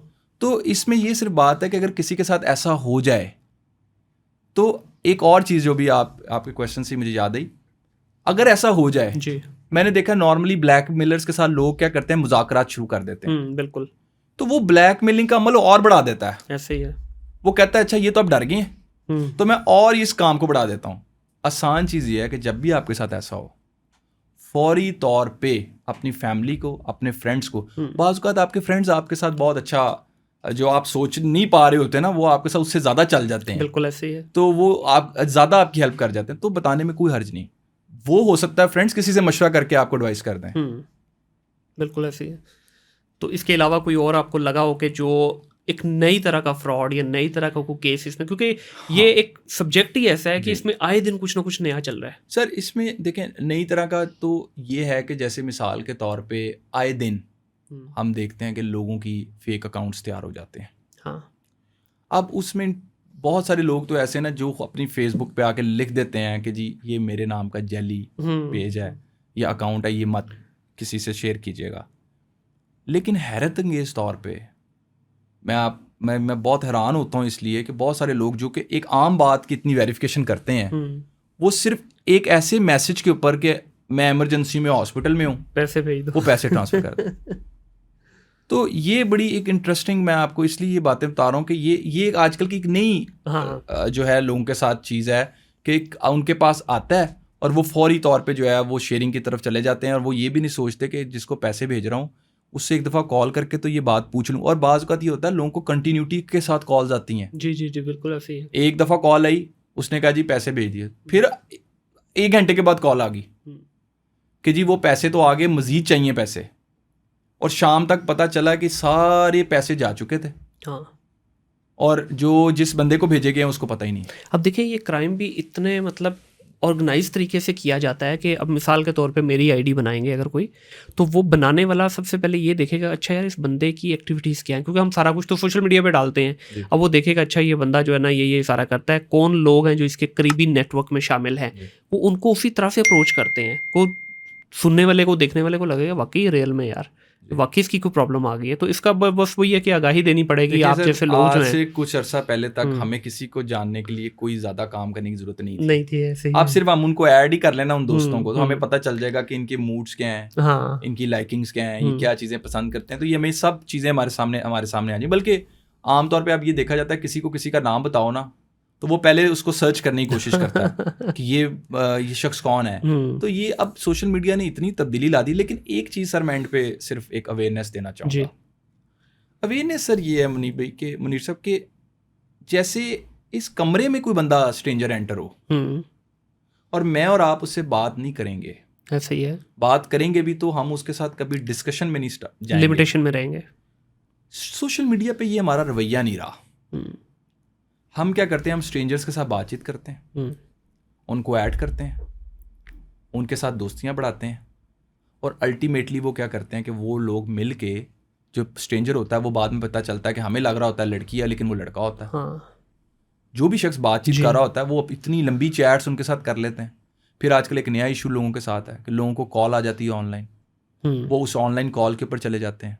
उसके बाद जो उनको करने का लिए कहा जाता है वो करते रहते हैं, बाद में उनकी वीडियो तैयार हो जाती है। हाँ, ये वो चीज़ें हैं जो हमने बतानी है कि स्ट्रेंजर्स के जैसे आप रियल वर्ल्ड में आप कनेक्टिविटी इख्तियार करते हैं कि आप कोई स्ट्रेंजर आ गया, आप उसके साथ डायरेक्टली घर के सारे मसाइल डिस्कस करने नहीं स्टार्ट करते। बिल्कुल ऐसा ही है, ऐसा ही है। इसी तरह सोशल मीडिया के ऊपर भी अगर आपके साथ ऐसा हो रहा है, स्ट्रेंजर की रिक्वेस्ट आ गई, तो अवॉइड करें अनलेस और अनटिल आपका काम जो है वो आप ना सोशल मीडिया से वाबस्ता है ना एडवर्टीजमेंट से वाबस्ता है। और अगर आप वाबस्ता भी हैं और कोई स्ट्रेंजर आपके साथ बातचीत करना चाह रहा है और आपको इंटेंशन समझ आ गई है, तो वहीं पे आपको सोचना चाहिए कि यहाँ आपको रुक जाना चाहिए। बिल्कुल बिल्कुल। तो सोशल मीडिया पे जब तक ये रवैया केयरफुल एटीट्यूड का नहीं आएगा ना, तब तक आप देखेंगे कभी बेहतरी नहीं आएगी। और एक और चीज़ मैं देखने वालों को बताना चाहूँगा, जो ट्रस्ट है ना, ये हर शख्स पे नहीं आप कर सकते। हाँ, बिल्कुल सही। आपका कोई बहुत अच्छा करीबी दोस्त भी है ना, आप उसको भी ये सोच के वीडियो ना भेजें कि ये नहीं ये डिलीट कर देगा या ये डिलीट, ये नहीं कुछ ऐसा इशू है। अपनी प्राइवेट वीडियोस या प्राइवेट इमेजेस, उससे बड़ा इशू चलें मैं डिस्कस कर लेता हूँ। ये तो अभी हमने बात की ना कि जो लोगों के रिलेशनशिप, मियाँ बीवी के केसेस में ये इशू आ रहे हैं। हाँ, जैसे शादी खत्म होती है तो एक्स हस्बैंड एक्स वाइफ की वीडियो या एक्स वाइफ एक्स हस्बैंड की कोई वीडियो उसके पास होती है। तो ये बात लोगों को बताने की है कि ये जो रिलेशनशिप्स में आप लोग ऐसे ही वीडियोस बना के शेयर करते हैं, और फिर ये मत सोचें कि हो सकता है कि आप ये मत सोचें कि वो शख्स आपका ट्रस्ट वर्दी है तो वो ये नहीं करेगा जी। ये भी हो सकता है उसका फ़ोन कल चोरी हो जाए। हाँ, बिल्कुल। सारे कॉन्सिक्वेंसेस को मैं आसान ज़िंदगी में चीज़ इस बात की है कि अगर आपने जैसे शुरू में बताया कि जो मोरालिटी के जो एक मेजर्स होते हैं ना, आप वो लेके ज़िंदगी में चलें। बिल्कुल। कोई दोस्ती भी आए ना तो उसको आप एक हद के अंदर, जो आपकी जो एक बाउंड्रीज होती हैं ना, उसकी बाउंड्रीज ड्रॉ करें। सही, बिल्कुल ऐसी है, ऐसे ही। उसके अंदर आप कोई अपनी करीबी दोस्त, इवन मैंने बहुत सारे लोगों को देखा है वो सोशल मीडिया के ऊपर लिखना स्टार्ट कर देते हैं। लोग वो जो बात वो जनरल लिख रहा है, लोग उसके साथ वो बात जो है लिंक कर रहे हैं। हाँ, कि इसकी जिंदगी में ऐसा कुछ चल रहा है, ये जरूर अपनी जिंदगी में किसी ऐसी चीज से मुतासिर हो रहा है, बिल्कुल ऐसे अफेक्ट है ये, he is right now in a state of panic और डिप्रेशन। तो मेरा एक और भी लोगों को कहना होता है कि यार अपनी वीकनेसेस मत शो करें। ऐसे ही है। वो आप वाली बात बड़ी वैलिड लगी मुझे कि यार देखें, आप जब यारी दोस्ती होती है ना तो फिर बंदा बिछ जाता है। बिछना नहीं है। यू नेवर नो कि कब आपके साथ अगला बंदा यू टर्न ले ले, कब आपके साथ जो है ना उसके हालात चेंज हो जाए। मैं इसमें सर थोड़ा सा ऐड करूंगा कि आज से सर हम 10 साल 15 साल पीछे चले जाते हैं। मुझे इतना पता कि आज से 15 साल पहले जो मैं ज़िंदगी में जो काम करता था ना, जैसे कि मेरी एक बड़ी हेल्दी रूटीन थी। मैं although I was going to government college, मैं बहुत लेट आता था, फिर एकेडमी जाना होता था हमारे, आपको पता स्कूल के बाद भी एकेडमी थी, कॉलेज के बाद भी एकेडमी थी। बिल्कुल। लेकिन सर मैं रेगुलर जो था ना, मैं अपने सामने वाले जो घर के सामने वाला ग्राउंड था ना, मैं वहाँ पे फुटबॉल खेलता था रेगुलर। बहुत सारे जो दोस्त जो मुझे जानते हैं वो मुझे इस वजह से भी जानते थे कि मैं उस इलाके का एक अच्छा प्लेयर था फुटबॉल का। यानी कि मैं अब टीम्स के टूर्नामेंट्स में खेलता था, मैं जाया करता था। और मैं इसी तरह जब मैं IBA में भी गया तो मैं उस टीम के अंदर भी, जो हमारी एक फुटबॉल की टीम थी, उसमें मुझे एवरीबडी यूज्ड टू एडमायर मी कि जी आप बड़ा अच्छा फुटबॉल खेलते, तो मैं बचपन से वो खेलता हुआ आ रहा था। It was one of the best routine. मैं आज भी सोचता हूँ उस रूटीन के बारे में, वो बेस्ट रूटीन थी। वो रूटीन इसलिए बेस्ट थी सर, मुझे ऐसा लगता है कि उस रूटीन को अडॉप्ट करने के बाद ना, मुझे बाज़ औक़ात आके किसी चीज़ के बारे में ज़्यादा मैं सोचता भी नहीं था। हम इतना ड्रेन हो जाते थे, थक जाते थे कि या हम पढ़ पाते थे या हम सो जाते थे। ठीक है, अब हम देखते हैं आज क्या है कि उस ग्राउंड को रिप्लेस कर लिया है फीफा मोबाइल गेम ने। मैं आपको बड़ी इंटरेस्टिंग बात बताता हूँ, उसी ग्राउंड में मेरा कुछ अरसा पहले जाना हुआ। सही। वो वैसे ही मैं किसी को मिलने गया तो मैंने कहा कि अब मैं इस ग्राउंड के पास आया हूँ तो देखता हूँ। वो ग्राउंड खाली था और मैं अपने उस दोस्त को ये बता रहा था कि इस ग्राउंड में खेलने के लिए ना जगह नहीं मिलती। हमने रिक्वेस्ट करनी होती थी कि बस आपने ये 5 बजे तक खेल लिया, 5 से ऑनवर्ड आप हमें मौका दीजिएगा क्रिकेट या फुटबॉल खेलने का। अच्छा, गेम्स भी सर मैं इसमें ऐड करूँगा, ये बड़ी इंपॉर्टेंट चीज़ है। जैसे फुटबॉल है ना जी, ये आपकी डिसीजन मेकिंग बेहतर करती है। बिल्कुल ऐसे ही है। आपके पास बॉल आ गई है, राइट टाइम, अब आपने किसी को पास करना है या गोल करना है, so it improves your decision making. Like ये मेरी एक परसेप्शन है, माइट बी रॉन्ग, ये गलत हो सकती है बिल्कुल, लेकिन स्पॉन्टेनियस आपको डिसीजन लेना है, आपको करना पड़ता है। अच्छा, फिर आप हेल्थ के हवाले से देखें, बिल्कुल कितनी इंपॉर्टेंट चीज़ है। आप कितना ज़्यादा इन्वॉल्व हैं, आपका हर मसल इन्वॉल्व है, आप भाग रहे हैं, आप सोच रहे हैं, आप देख रहे हैं। तो इसी तरीके से आज हम क्या देखते हैं, 24 आवर्स हमारे हाथ में फ़ोन है, सोशल मीडिया में एक बुरी खबर जो हमारे सामने आती है वो हमारे पे क्या असर डाल रही होती है, हमें इस बात का नहीं पता।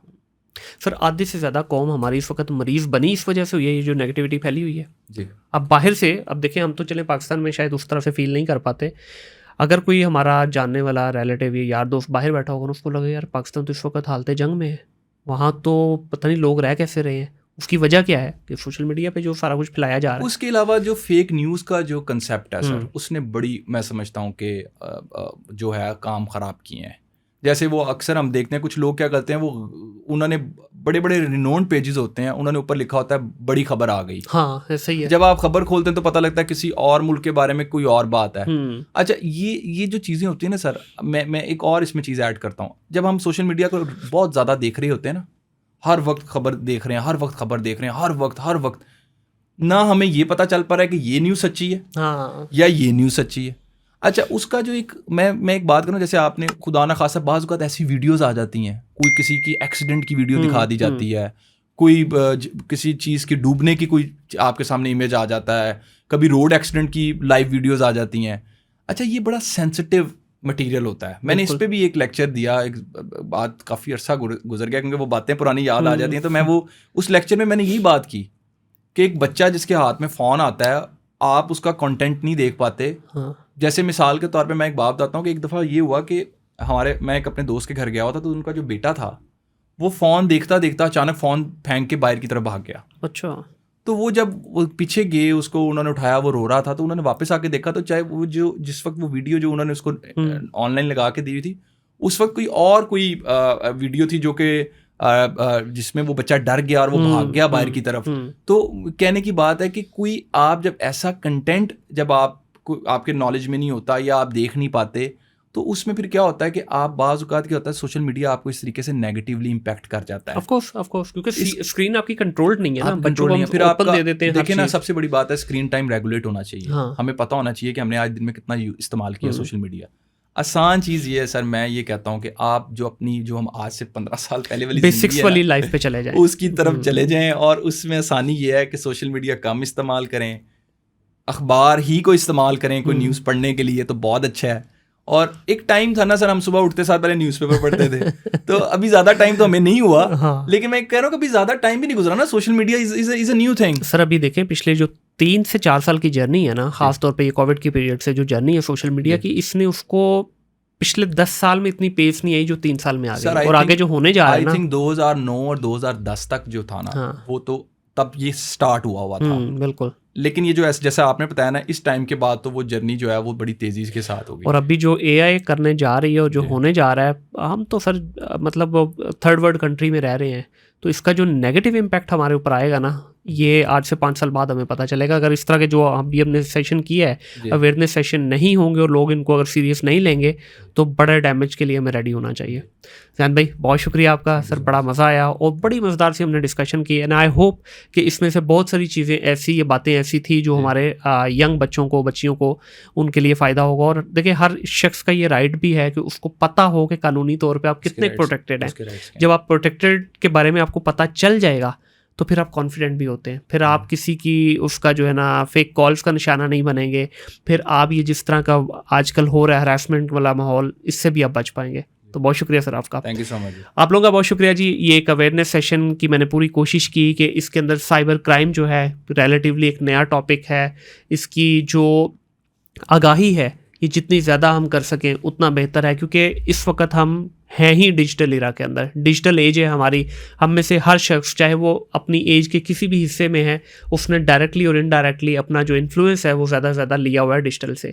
तो डिजिटल की दुनिया में अगर हमने रहना है, जो कि मजबूरी भी बन चुकी है टू सम एक्सटेंट, तो हमें थोड़ी सी एहतियाती तदाबीर का इस्तेमाल भी करना होगा, अदरवाइज़ फिर बहुत सारी ज़्यादतियाँ ना चाहते हुए भी होंगी आप लोगों के साथ। तो इस वजह से अगर आप बचना चाहते हैं और अगर आप चाहते हैं कि आपकी लाइफ भी सिक्योर रहे और आप इस डोमेन के साथ कनेक्टेड भी रहें, तो आपको चाहिए कि कानून का जो रास्ता है उसके बारे में आगाही ज़रूर हासिल करें। तो इस पूरी पॉडकास्ट के अंदर हमने कोशिश यही की कि आप लोगों को तक वो बातें पहुँचाई जाए जो आपके लिए बेहतर हैं। अपना ख्याल रखिएगा, अपने इर्द गिर्द के माहौल को साफ़ रखिएगा और इस पॉडकास्ट को शेयर ज़रूर कीजिएगा, चैनल को सब्सक्राइब भी कीजिएगा। अल्लाह हाफ़िज़।